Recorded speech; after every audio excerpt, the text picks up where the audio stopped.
ಜಯತಿ ಹರಿರಚಿಂತ್ಯಃ ಸರ್ವದೇವೈಕವಂದ್ಯಃ ಪರಮಗುರುರಭೀಷ್ಟವಾಪ್ತಿದಃ ಸಜ್ಜನಾನಾಂ ನಿಖಿಲಗುಣಗಣಾರ್ಣೋ ನಿತ್ಯನಿರ್ಮುಕ್ತದೋಷಃ ಸರಸಿಜನಯನೋऽಸೌ ಶ್ರೀಪತಿರ್ಮಾನದೋ ನಃ ಕಪಿಕಟಕಧುರೇಣಃ ಕಾರ್ಮುಕನ್ಯಸ್ತಬಾಣಃ ಕ್ಷಪಿತದಿತಿಜಸೈನ್ಯಃ ಕ್ಷತ್ರಿಯೇಷ್ವಗ್ರಗಣ್ಯಃ ಜಲಧಿರಚಿತಸೇತುಃ जानकीतोषहेतुः पथिपतिगुणसान्द्रः पातु मां रामचन्द्रः रामाय रामभद्राय रामचन्द्राय वेधसे रघुनाथाय नाथाय सीतायाः पतये नमः। मनोजवं मारुततुल्यवेगं जितेन्द्रियं बुद्धिमतां वरिष्ठं वातात्मजं वानरयूथमुख्यं श्रीरामदूतं शिरसा नमामि।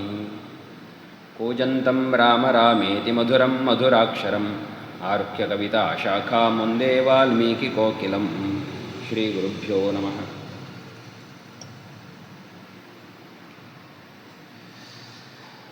ಅಶೋಕವನಕ್ಕೆ ರಾವಣ ಬಂದಿದ್ದಾನೆ. ಸೀತೆಯನ್ನು ವಶ ಮಾಡಿಕೊಳ್ಳುವುದಕ್ಕೆ ಬಗೆ ಬಗೆಯ ಮಾತುಗಳನ್ನಾಡ್ತಾ ಇದ್ದಾನೆ. ಅದೆಲ್ಲವನ್ನು ಕೇಳಿದಂತಹ ಸೀತೆ ಒಂದು ತೃಣವನ್ನು ಎದುರಿರಿಸಿ ತನ್ನ ಅಭಿಪ್ರಾಯವನ್ನು ಅವನಿಗೆ ಹೇಳಿದಳು. ಕೊನೆಗೆ ಅವಳು ಹೇಳ್ತಾಳೆ, ರಾಮನಿಗೆ ನನ್ನನ್ನು ಮರಳಿ ಒಪ್ಪಿಸು,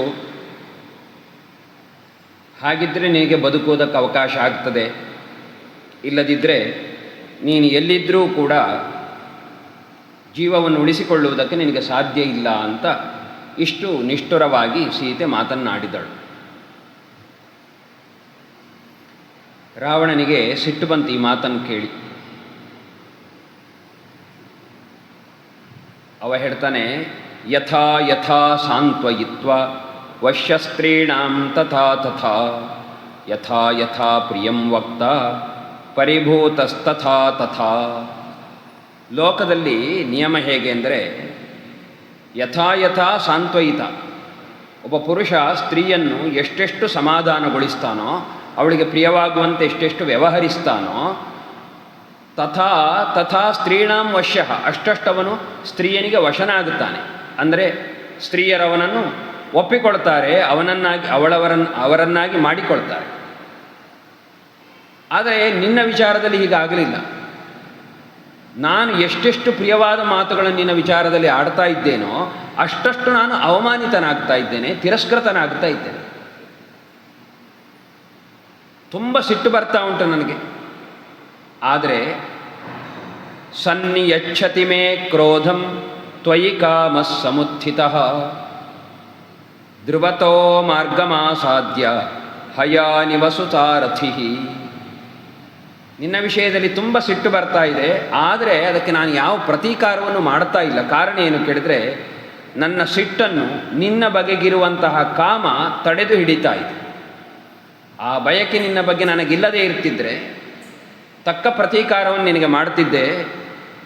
ದಾರಿ ಬಿಟ್ಟು ಹೋಗುವ ಕುದುರೆಯನ್ನು ಒಬ್ಬ ಸಾರಥಿ ಹೇಗೆ ನಿಯಂತ್ರಿಸ್ತಾನೋ ಹಾಗೆ ನನ್ನ ಕೋಪವನ್ನು, ನನ್ನ ಕಾಮವು ತಡೆ ಹಿಡಿತಾ ಇದೆ.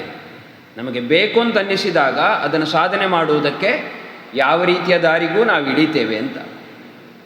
ಆ ಸಂದರ್ಭದಲ್ಲಿ ಆತ್ಮಾಭಿಮಾನವನ್ನು ಪರಿತ್ಯಜಿಸಿ ಬಿಡುತ್ತೇವೆ. ಸಿಟ್ಟು ಬಂದರೂ ನಿಗ್ರಹಿಸಿಕೊಳ್ಬೇಕಾಗ್ತದೆ, ಕಾರ್ಯ ಆಗಬೇಕಲ್ಲ. ಆದ್ದರಿಂದ ನನ್ನ ಕ್ರೋಧವನ್ನು ತಡೆ ಹಿಡ್ಕೊಂಡಿದ್ದೇನೆ. ವಾಮಃ ಕಾಮೋ ಮನುಷ್ಯಾಣಂ ಯಸ್ಮಿನ್ ಕಿಲ ನಿಬಧ್ಯತೆ ಜನೇ ತಸ್ಮಿನ್ ತು ಅನುಕ್ರೋಶಃ ಸ್ನೇಹಶ್ಚ ಕಿಲ ಜಾಯತೆ.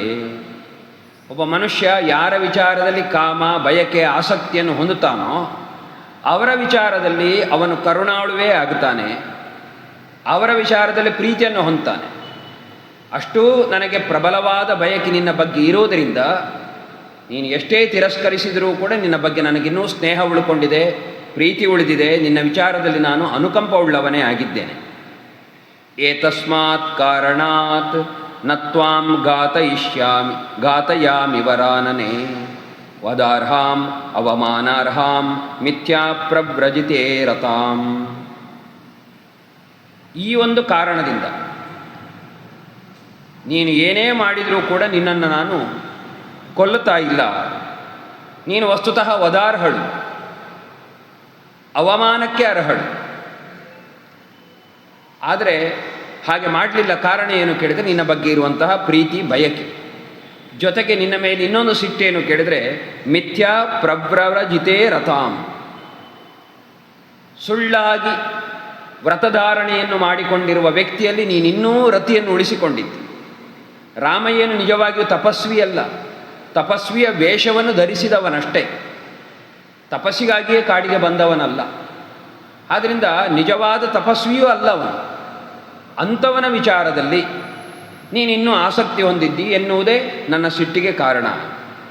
ಪರುಷಾಣೀಹ ವಾಕ್ಯಾನಿ ಯಾನಿ ಯಾನಿ ಬ್ರವೀಷಿ ಮಾಂ ತೇಷು ತೇಷು ವಧೋ ಯುಕ್ತಃ ತವ ಮೈಥಿಲಿ ದಾರುಣಃ.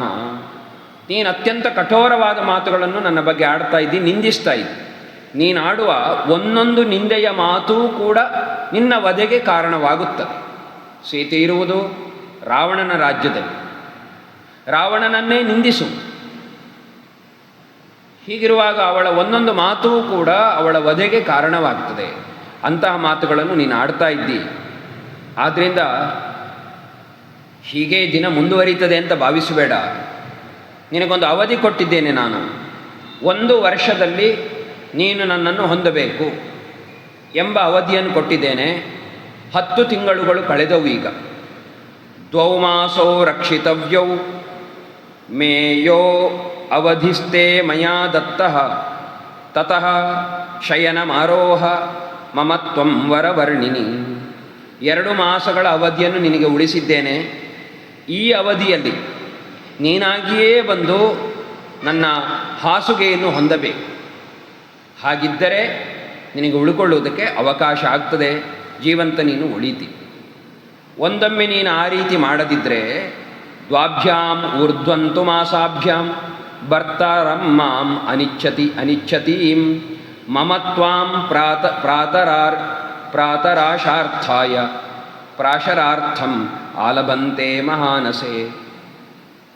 2 ತಿಂಗಳಲ್ಲಿ ನೀನು ನನ್ನನ್ನು ಹೊಂದದಿದ್ದರೆ ಆಗ ನನ್ನ ಪ್ರಾತರಾಶ ಅಂದರೆ ಬೆಳಗಿನ ತಿಂಡಿ, ಈ ಬೆಳಗಿನ ತಿಂಡಿಗೆ ನನ್ನ ಮಹಾನಸದವರು, ಅಡಿಗೆಯ ಮನೆಯವರು ನಿನ್ನನ್ನು ಉಪಯೋಗ ಮಾಡಿಕೊಳ್ತಾರೆ. ನೀನು ನನಗೆ ಆಹಾರವಾಗ್ತಿ, ಆದ್ದರಿಂದ ಆಲೋಚನೆ ಮಾಡು. ಈ ರೀತಿ ಅವಳನ್ನು ಹೆದರಿಸ್ತಾ ಇದ್ದಾನೆ ರಾವಣ. ಈ ರಾವಣನ ಜೊತೆಯಲ್ಲಿದ್ದ ಸ್ತ್ರೀಯರಲ್ಲಿ ಎಲ್ಲರೂ ರಾಕ್ಷಸಿಯರೇನಲ್ಲ. ಕೆಲವರು ದೇವತಾ ಸ್ತ್ರೀಯರು, ನಾಗಕನ್ಯೆಯರು, ಗಂಧರ್ವ ಸ್ತ್ರೀಯರು, ಹೀಗೆ ಬೇರೆ ಬೇರೆ ಸ್ತ್ರೀಯರಿದ್ದರು. ಅವನ ಮಡದಿಯರಾಗಿರುವವರು, ಇಚ್ಛಿಸಿ ಬಂದವರೋ ಬಲಾತ್ಕಾರವಾಗಿ ತಂದವರೋ ಇದ್ದಾರೆ. ಅವರ ಆ ಸಂದರ್ಭದಲ್ಲಿ ಏನು ಮಾಡಿದರು ಎನ್ನುವುದನ್ನು ವಾಲ್ಮೀಕಿಗಳು ಹೇಳ್ತಾರೆ. ತಾಂ ತರ್ಜಮಾನಾಂ ಸಂಪ್ರೇಕ್ಷ್ಯ ರಾಕ್ಷಸೇಂದ್ರೇಣ ಜಾನಕೀಂ ದೇವಗಂಧರ್ವ ಕನ್ಯಾಸ್ತ ವಿಷೇದು ವಿಕೃತೇಕ್ಷಣ. ಅವರು ಈ ರೀತಿ ಸೀತೆಯನ್ನು ಈ ರಾವಣ ನಿಂದಿಸ್ತಾ ಇರುವುದು, ಪೀಡಿಸುತ್ತಿರುವುದನ್ನು ನೋಡಿ ಕಣ್ಣೀರು ಸುರಿಸಿದ್ರಂತೆ. ಜೊತೆಗೆ ಬೇರೆ ಬೇರೆ ಸಂಜ್ಞೆಯ ಮೂಲಕ ನೀನೇನೂ ಮಾತಾಡಬೇಡ, ಸುಮ್ಮನಿರು ಅಂತ ಸೂಚಿಸಿದ್ರಂತೆ. ಓಷ್ಟ ಪ್ರಕಾರೈರಪರ, ಒಬ್ಬಳು ಕಣ್ಣಿನಿಂದ ಸೂಚಿಸಿದಳು, ಇನ್ನೊಬ್ಬಳು ಓಷ್ಟ ಪ್ರಕಾರೈರಪರ, ತನ್ನ ತುಟಿಯನ್ನು ಕಂಪಿಸಿ ಏನೂ ಮಾತಾಡಬೇಡ ಅಂತ ಸೂಚಿಸಿದಂತೆ. ಹಾಗಾಗಿ ನೇತ್ರೈಹಿ ವಕ್ತ್ರೈಹಿ ತಥಾಪರಾಹ, ಕೆಲವರು ಮುಖ ಕುಣಿಸಿದರು, ಕೆಲವರು ಕಣ್ಣಿನ ಮೂಲಕ ಸೂಚನೆ ಮಾಡಿದರು, ಕೆಲವರು ತಾರಾಭಿಶ್ಚ, ಕಣ್ಣನ್ನು ಕುಣಿಸಲಿ, ಮಧ್ಯದ ಕನಿನಿಕೆ ಕಪ್ಪಾದ ಭಾಗವನ್ನು ಮಾತ್ರ ಹೊರಳಿಸಿ ಅವಳಿಗೆ ಸೂಚನೆಯನ್ನು ಕೊಟ್ಟರು, ಮಾತಾಡಬೇಡ ಸುಮ್ಮನಿರು ಅಂತ ಸೂಚಿಸಿದ್ರಂತೆ. ಇದೆಲ್ಲವನ್ನು ನೋಡಿ ಸೀತೆಯು ಹೇಳ್ತಾಳೆ, ರಾವಣ ಯಾವ ಕ್ಷಣದಲ್ಲಿಯೂ ತನ್ನನ್ನು ಕೊಲ್ಲಬಹುದು, ಅಷ್ಟು ಅಸಹಾಯಕ ಸ್ಥಿತಿಯಲ್ಲಿ ಅವಳಿದ್ದಾಳೆ. ಆದರೆ ಅವಳ ಮಾತು, ಅವಳ ಗಟ್ಟಿ ಮನಸ್ಸು, ಅದೆರಡನ್ನೂ ಅವಳ ಮಾತು ತೋರಿಸಿಕೊಡ್ತದೆ. ಅವಳು ಹೇಳ್ತಾಳೆ, ನೂನಂ ನತೇ ಜನಃ ಕಶ್ಚಿತ್ ಅಸ್ತಿ ನಿಶ್ರೇಯಸೇ ಸ್ಥಿತಃ. ಹಿಂದೆ ಹೇಳಿದ್ದು, ನಿನ್ನ ರಾಜ್ಯದಲ್ಲಿ ಯಾರೂ ಒಳ್ಳೆಯವರೇ ಇಲ್ಲವೇ, ನಿನಗೆ ಯಾರೂ ಒಳಿತನ್ನು ಉಪದೇಶ ಮಾಡುವವರೇ ಇಲ್ಲವೇ, ಅಥವಾ ಅವರ ಮಾತನ್ನು ನೀನು ಕೇಳೋದಿಲ್ವೇ ಅಂತ ಹಿಂದೆ ಕೇಳಿದ್ಲು. ಹೀಗೆ ಹೇಳ್ತಾಳೆ, ಖಂಡಿತ ನಿನ್ನ ರಾಜ್ಯದಲ್ಲಿ ನಿನ್ನ ಒಳಿತನ್ನು ಬಯಸುವವರು ಅಥವಾ ರಾಜ್ಯದ ಒಳಿತನ್ನು ಬಯಸುವವರು ಯಾರೂ ಇಲ್ಲ, ಒಳ್ಳೆಯ ಜನ ಅಂತ ಯಾರೂ ಇಲ್ಲ. ಯಾಕೆಂದರೆ ಇರ್ತಿದ್ರೆ ನಿವಾರಯತಿಯೋ ನತ್ವಾಂ ಕರ್ಮಣೋಸ್ಮಾದ್ವಿಗರ್ಹಿತಾದ್. ಇಂತಹ ಕೆಟ್ಟ ಕೆಲಸದಲ್ಲಿ ತೊಡಗಿರುವ ನಿನ್ನನ್ನು ಖಂಡಿತವಾಗಿಯೂ ಅವರು ನಿವಾರಿಸ್ತಾ ಇದ್ದಾರೆ. ಯಾರೂ ನಿವಾರಿಸ್ತಾ ಇಲ್ಲ ಅಂದರೆ ಖಂಡಿತವಾಗಿಯೂ ನಿನ್ನ ರಾಜ್ಯದಲ್ಲಿ ಒಳ್ಳೆಯವರು ಇಲ್ಲ ಅಂತ ಅರ್ಥ. ಈಗ ಸ್ವಲ್ಪ ಇವಳು ಕೂಡ ಇನ್ನೂ ಗಟ್ಟಿಯಾದ ಪರುಷವಾದ ಮಾತುಗಳನ್ನೇ ಆಡ್ತಾ ಇದ್ದಾಳೆ. ಹೆದರಿ ಹೆದರಿ ಮಾತು ಕಡಿಮೆ ಆಗುವುದು. ಅದರಲ್ಲಿ ಹೆದರಿಕೆ ಇದೆ ಸೀತೆಗೆ, ದುಃಖ ಇದೆ, ಎಲ್ಲ ಹೌದು. ಆದರೆ ಆ ರಾವಣನ ಮಾತುಗಳನ್ನು ಕೇಳಿದಾಗ ಅವಳಿಗೆ ಬರುವ ರೋಷ ಅದು ಗಟ್ಟಿಯಾಗಿ ಮಾತಾಡುವಂತೆ ಮಾಡ್ತಾ ಉಂಟು. ಮಾಂ ಹಿ ಧರ್ಮಾತ್ಮನಃ ಪತ್ನೀಂ ಶಚೀಮಿವ ಶಚೀಪತೇ ತ್ವದನ್ಯಸ್ತ್ರಿಷು ಲೋಕೇಶು ಪ್ರಾರ್ಥಯೇನ್ಮನಸಾಪಿಕಃ. ಯಾಕೆಂದರೆ ಇಂದ್ರನಿಗೆ ಇಂದ್ರಾಣಿ ಇರುವಂತೆ, ಶಚಿ ಇರುವಂತೆ ರಾಮನಿಗೆ ಇರುವವಳು ನಾನು. ಇಂತಹ ಉನ್ನತ ಸ್ಥಾನದಲ್ಲಿರುವ ಪತಿವ್ರತೆಯೂ ಆಗಿರುವ ನನ್ನನ್ನು ನಿನ್ನನ್ನು ಬಿಟ್ಟು ಬೇರೆ ಯಾರು ಬಯಸಿಯಾರು? ಅಂತಹ ಒಂದು ಕೆಟ್ಟ ಬಯಕೆ ನಿನಗೆ ಬಂದಿದೆ ಅಂದರೆ ನಿನಗೆ ತಿಳಿ ಹೇಳುವವರು ಯಾರೂ ಇಲ್ಲ ಅಂತ ಅರ್ಥ ಅಂತ ನಿಂದಿಸ್ತಾಳೆ. ಅವಳು ಪ್ರಯೋಗ ಮಾಡುವ ಶಬ್ದಗಳು ರಾಕ್ಷಸಾಧಮ ರಾಮಸ್ಯ ಭಾರ್ಯಾಂ ಅಮಿತ ತೇಜಸಃ ಉಕ್ತವಾನ್ ಅಸಿ ಯತ್ ಪಾಪಂ ಕ್ವ ಗತಸ್ತಸ್ಯ ಮೋಕ್ಷಸೆ. ಹೇ ರಾಕ್ಷಸಾಧಮ, ಎಂತಹ ತಾಕತ್ತು ಬೇಕು ಅವನ ಊರಲ್ಲಿದ್ದು ಅವನ ಎದುರುಗಡೆಯಲ್ಲೇ. ಮುಂದಿನ ಶಬ್ದಗಳು ಹಾಗೆ ಅಷ್ಟು ಪರುಷವಾದ ಮಾತುಗಳನ್ನು ಆಡ್ತಾಳೆ. ಏ ರಾಕ್ಷಸಾಧಮನೇ, ಈ ರಾಕ್ಷಸರೇ ಕೆಟ್ಟವರು, ಅವರಲ್ಲಿಯೂ ಕೆಟ್ಟವ ಅಂತಾದರೆ ಹೇಗಿರಬೇಕು? ಹೇ ರಾಕ್ಷಸಾಧಮ, ರಾಮನ ಹೆಂಡತಿಯಾದಂತಹ ನನ್ನ ಬಗ್ಗೆ ನೀನು ಈವರೆಗೆ ಎಂತಹ ಕೆಟ್ಟ ಮಾತುಗಳನ್ನು ಆಡಿದಿ. ಇಂತಹ ಮಾತಿಗೆ ಎಷ್ಟು ದೊಡ್ಡ ಪಾಪ ಬರ್ಬೋದು. ಆ ಪಾಪದಿಂದ ನಿನಗೆ ಬಿಡುಗಡೆಯಾದರೂ ಹೇಗೆ? ನನ್ನನ್ನು ನೀನು ಪೀಡಿಸಬೇಕು ಅಂತಿಲ್ಲ. ನೀನು ನನ್ನ ಬಗ್ಗೆ ಆಡಿದ ಕೆಟ್ಟ ಮಾತುಗಳೇ ಮಹಾಪಾಪಕಾರಕವಾದವುಗಳು. ಅದರಿಂದಲೂ ನಿನಗೆ ಬಿಡುಗಡೆ ಸಿಗುವುದಿಲ್ಲ, ಅದರ ಫಲವನ್ನು ನೀನು ಅನುಭವಿಸ್ತೀವಿ. ಯಥಾ ದೃಪ್ತಶ್ಚ ಮಾತಂಗಃ ಶಶಶ್ಚ ಸಹಿತೋ ವನೆ ತಥಾ ದ್ವಿರದವದ್ರಾಮಃ ತ್ವಂ ನೀಚ ಶಶವತ್ ಸ್ಮೃತಃ. ಇಲ್ಲಿ ನೀಚ ಅಂತ ಕರೀತಾಳೆ ಅವನು. ನಿನಗೂ ರಾಮನಿಗೂ ಎಷ್ಟು ವ್ಯತ್ಯಾಸ. ಒಂದು ಕಾಡಿನಲ್ಲಿ ಕೊಬ್ಬಿದ ಆನೆಯೂ ಇರ್ತದೆ, ಮೊಲವೂ ಇರ್ತದೆ. ಇಲ್ಲಿ ಸ್ವಭಾವವಲ್ಲ, ಬಲದ ವಿಚಾರದಲ್ಲಿ ಸೀತೆ ಹೇಳ್ತಾ ಇದ್ದಾಳೆ. ಸ್ವಭಾವ ಮೊಲ ಅದು ಶಾಂತವಾದದ್ದೇ. ಆದರೆ ಬಲದ ವಿಚಾರಕ್ಕೆ ಬಂದಾಗ ಆನೆಯ ಬಲದ ಎದುರಿಗೆ ಮೊಲದ ಬಲ ಎಲ್ಲಿ? ಎರಡೂ ಕಾಡಲ್ಲೇ ಇರುತ್ತವೆ. ಆದರೆ ಎಷ್ಟು ವ್ಯತ್ಯಾಸ.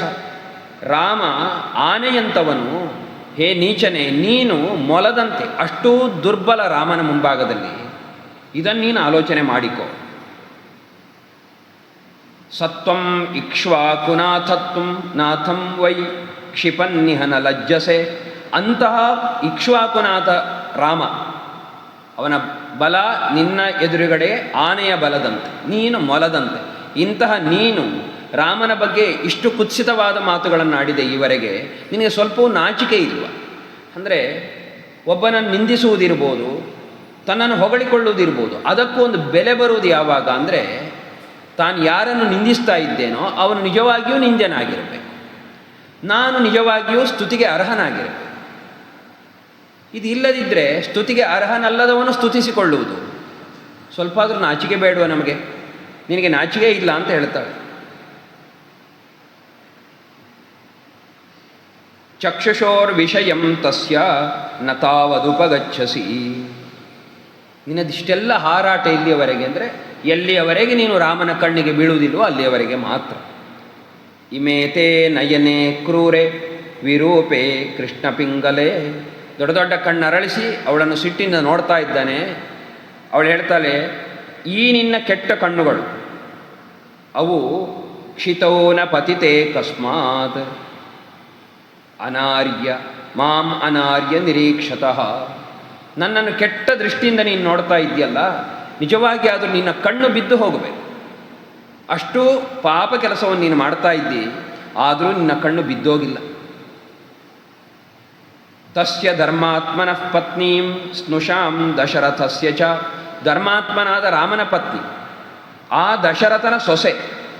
ಇಂತಹ ನನ್ನನ್ನು ಕೆಟ್ಟ ಮಾತುಗಳಿಂದ ನೀನು ಕರೀತಾ ಇದ್ದಿ. ಕಥಂ ವ್ಯಾಹರತೋ ಮಾಂತೆ ಜಿಕ್ವಾ ಪಾಪನ ಶೀರ್ಯತೆ. ಹೇ ಪಾಪಿ, ನಿನ್ನ ನಾಲಿಗೆ ಯಾಕೆ ಸೀಳಿ ಹೋಗ್ತಾ ಇಲ್ಲ? ನಾನು ನನ್ನ ತಪೋಬಲದಿಂದಲೇ, ನನ್ನ ಪಾತಿವ್ರತ್ಯದ ಬಲದಿಂದಲೇ ನಿನ್ನನ್ನು ಕೊಲ್ಲಬಹುದು. ರಾಮನು ಇಲ್ಲಿಗೆ ಬರಬೇಕು ಅಂತಿಲ್ಲ. ಆದರೆ ಅಸಂದೇಶಾತ್ತು ರಾಮಸ್ಯ ತಪಸಶ್ಚಾನುಪಾಲನಾತ್ ನತ್ವಾಂ ಕುರ್ವಿ ದಶಗ್ರೀವ ಭಸ್ಮಾರ್ಹ ತೇಜಸ. ನೀನು ನಿಜವಾಗಿಯೂ ಭಸ್ಮಾರ್ಹ, ನೀನು ಸುಟ್ಟು ಹೋಗಬೇಕು, ನೀನು ಅಂಥವ ನೀನು. ಆದರೆ ನಿನ್ನನ್ನು ನಾನು ಭಸ್ಮ ಮಾಡ್ತಾ ಇಲ್ಲ. ಮಾಡಬಹುದಿತ್ತು, ಮಾಡದ ಕಾರಣ ಅಸಂದೇಶಾತ್ತು ರಾಮಸ್ಯ, ರಾಮನ ಸಂದೇಶ ನನಗಿನ್ನೂ ಬಂದಿಲ್ಲ, ನೀನು ಅವನನ್ನು ಸುಡು ಅಂತ. ರಾಮ ಹೇಳದೆ ನಾನೇನು ಮಾಡುವಂತಿಲ್ಲ. ಯಾಕೆಂದರೆ ನಾನು ತಪಸ್ಸಿನ ಅನುಪಾಲನೆ ಮಾಡ್ತಾ ಇದ್ದೆ. ತಪಸ್ಸು ಯಾವುದು? ಪಾತಿವ್ರತ್ಯವೇ ನನಗೆ ತಪಸ್ಸು. ಪತಿ ಹೇಳದೆ ಏನನ್ನೂ ನಾನು ಮಾಡುವಂತಿಲ್ಲ. ರಾಮನ ಸಂದೇಶ ಬಂದಿಲ್ಲ ಎನ್ನುವ ಒಂದೇ ಕಾರಣಕ್ಕೋಸ್ಕರ ನಾನು ಸುಮ್ಮನಿದ್ದೇನೆ. ಇಲ್ಲದಿದ್ದರೆ ನನ್ನ ಪಾತಿವ್ರತ್ಯದಿಂದಲೇ ನಿನ್ನನ್ನು ಸುಟ್ಟು ಬಿಡುತ್ತಿದ್ದೆ. ನಾಪಹರ್ತುಮಹಂ ಶಕ್ಯ ತಸ್ಯ ರಾಮಸ್ಯ ಧೀಮತಃ ವಿಧಿಸ್ತವ ವದಾರ್ಥಾಯ ವಿಹಿತೋ ನಾತ್ರ ಸಂಶಯ. ರಾಮನ ಬಳಿ ಇದ್ದ ನನ್ನನ್ನು ಅಪಹರಿಸಿ ಹೀಗೆ ತರುವುದಕ್ಕೆ ನಿನಗೆ ಯಾವ ಸಾಮರ್ಥ್ಯವೂ ಇಲ್ಲ, ಯಾರಿಗೂ ಅವಕಾಶ ಇಲ್ಲ. ಆದರೂ ನಿನಗೊಂಥ ಅವಕಾಶ ಆಯಿತು, ನೀನು ಅಪಹರಿಸಿ ತಂದೆ. ಇದು ನಿನ್ನ ದೊಡ್ಡ ಹೆಗ್ಗಳಿಕೆ ಅಲ್ಲ, ಇದು ಬದಲಾಗಿ ವಿಧಿಸ್ತವ ವದಾರ್ಥಾಯ ವಿಹಿತೋ ನಾತ್ರ ಸಂಶಯ. ಇಷ್ಟೆಲ್ಲವನ್ನು ನಿನ್ನ ನಾಶಕ್ಕೋಸ್ಕರ ವಿಧಿಯು ಮಾಡಿಸಿದೆ ಎಂದು ತಿಳಿ. ರಾಮನಿಲ್ಲದಿರುವಾಗ ನನ್ನನ್ನು ಅಪಹರಿಸುವುದಕ್ಕೆ ನಿನಗೆ ಅವಕಾಶ ಆದದ್ದು ಅಂದರೆ ವಿಧಿಯೇ ಮಾಡಿಕೊಟ್ಟ ವ್ಯವಸ್ಥೆ ಇದು, ನಿನ್ನ ಸಂಹಾರಕ್ಕಾಗಿ ಮಾಡಿದ ವ್ಯವಸ್ಥೆ ಅಂತ ನೀನು ನೆನಪಿಟ್ಟುಕೋ ಅಂತ ಹೇಳಿದ. ಶೂರೇಣ ಧನದ ಭ್ರಾತ್ರ ಬಲೈಃ ಸಮುದಿತೇನ ಚ ಅಪೋಕ್ಯ ರಾಮಂ ಕಸ್ಮಾದ್ಧಿ ದಾರಚೌರ್ಯಂ ತ್ವಯಾ ಕೃತಂ. ಹೇಳಿಕೊಳ್ಳಿಕ್ಕೆ ದೊಡ್ಡ ಮನುಷ್ಯನಿ, ನೀನು ದೊಡ್ಡ ಶೂರ ಅಂತ ಹೇಳಿಕೊಳ್ತಿ. ಜೊತೆಗೆ ನೀನು ಧನದ ಭ್ರಾತೃ, ಕುಬೇರನ ಸಹೋದರ, ದೊಡ್ಡ ವಂಶದವ. ಬಲೈಃ ಸಮುದಿತೇನ ಚ, ನೀನು ಬಲದಿಂದಲೂ ಕೂಡಿಕೊಂಡವ. ಎಲ್ಲವೂ ಇದೆ, ಹೌದು. ಇದೆಲ್ಲ ನಿಜವಾಗಿದ್ದರೆ ರಾಮನನ್ನು ವಂಚಿಸಿ ಕಸ್ಮಾದ್ಧಿ ದಾರಚೌರ್ಯಂ ತ್ವಯಾ ಕೃತಂ, ರಾಮನನ್ನು ವಂಚಿಸಿ ಅವನ ಮಡದಿಯನ್ನು ಅಪಹರಿಸಿದ್ಯಾಕೆ? ನಿನ್ನ ನಿಜವಾದ ಸಾಮರ್ಥ್ಯ ಇರ್ತಿದ್ರೆ ಅವನ ಎದುರಿನಲ್ಲಿಯೇ ನನ್ನನ್ನು ಅಪಹರಿಸಬೇಕಿತ್ತು, ಒಯ್ಯಬೇಕಿತ್ತು. ಅದು ಯಾವುದೂ ಆಗಲಿಲ್ಲ ಅಂದರೆ ನಿನಗೆ ಸಾಮರ್ಥ್ಯ ಇಲ್ಲ ಅಂತರ್ಥ, ವಿಧಿಯಿಂದ ಚೋದಿತನಾಗಿಯೇ ಹೀಗೆ ಮಾಡಿದ್ದಿ ಅಂತ ಅರ್ಥ. ಆದ್ದರಿಂದ ನಿನ್ನ ವಧ ಎನ್ನುವುದು ನಿಶ್ಚಿತ್ಯ.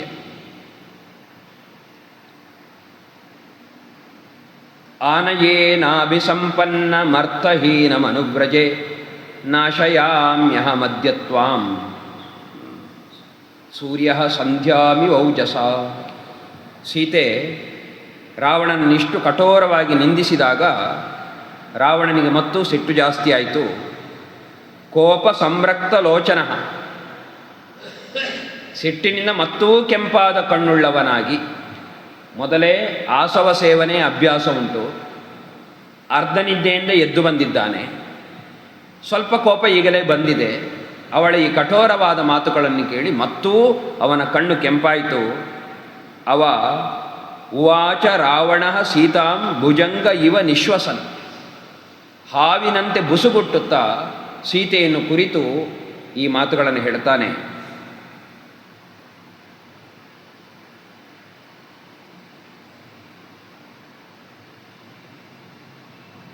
ಅನಯೇನಾಭಿಸಂಪನ್ನಂ ಅರ್ಥಹೀನಮನುವ್ರತೆ ನಾಶಯಾಮ್ಯದ್ಯ ತ್ವಾಂ ಸೂರ್ಯಸಂಧ್ಯಾಮಿ ವೌಜಸ.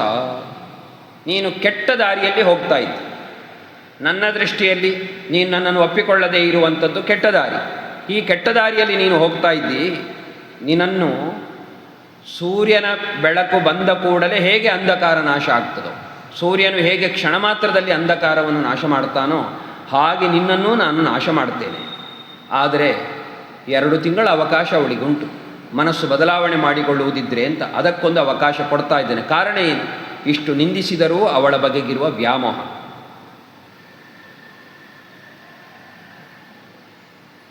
ಹೀಗೆ ಅವಳಿಗೆ ಪುನಃ ಎಚ್ಚರಿಕೆಯನ್ನು ಕೊಡ್ತಾನೆ ರಾವಣ.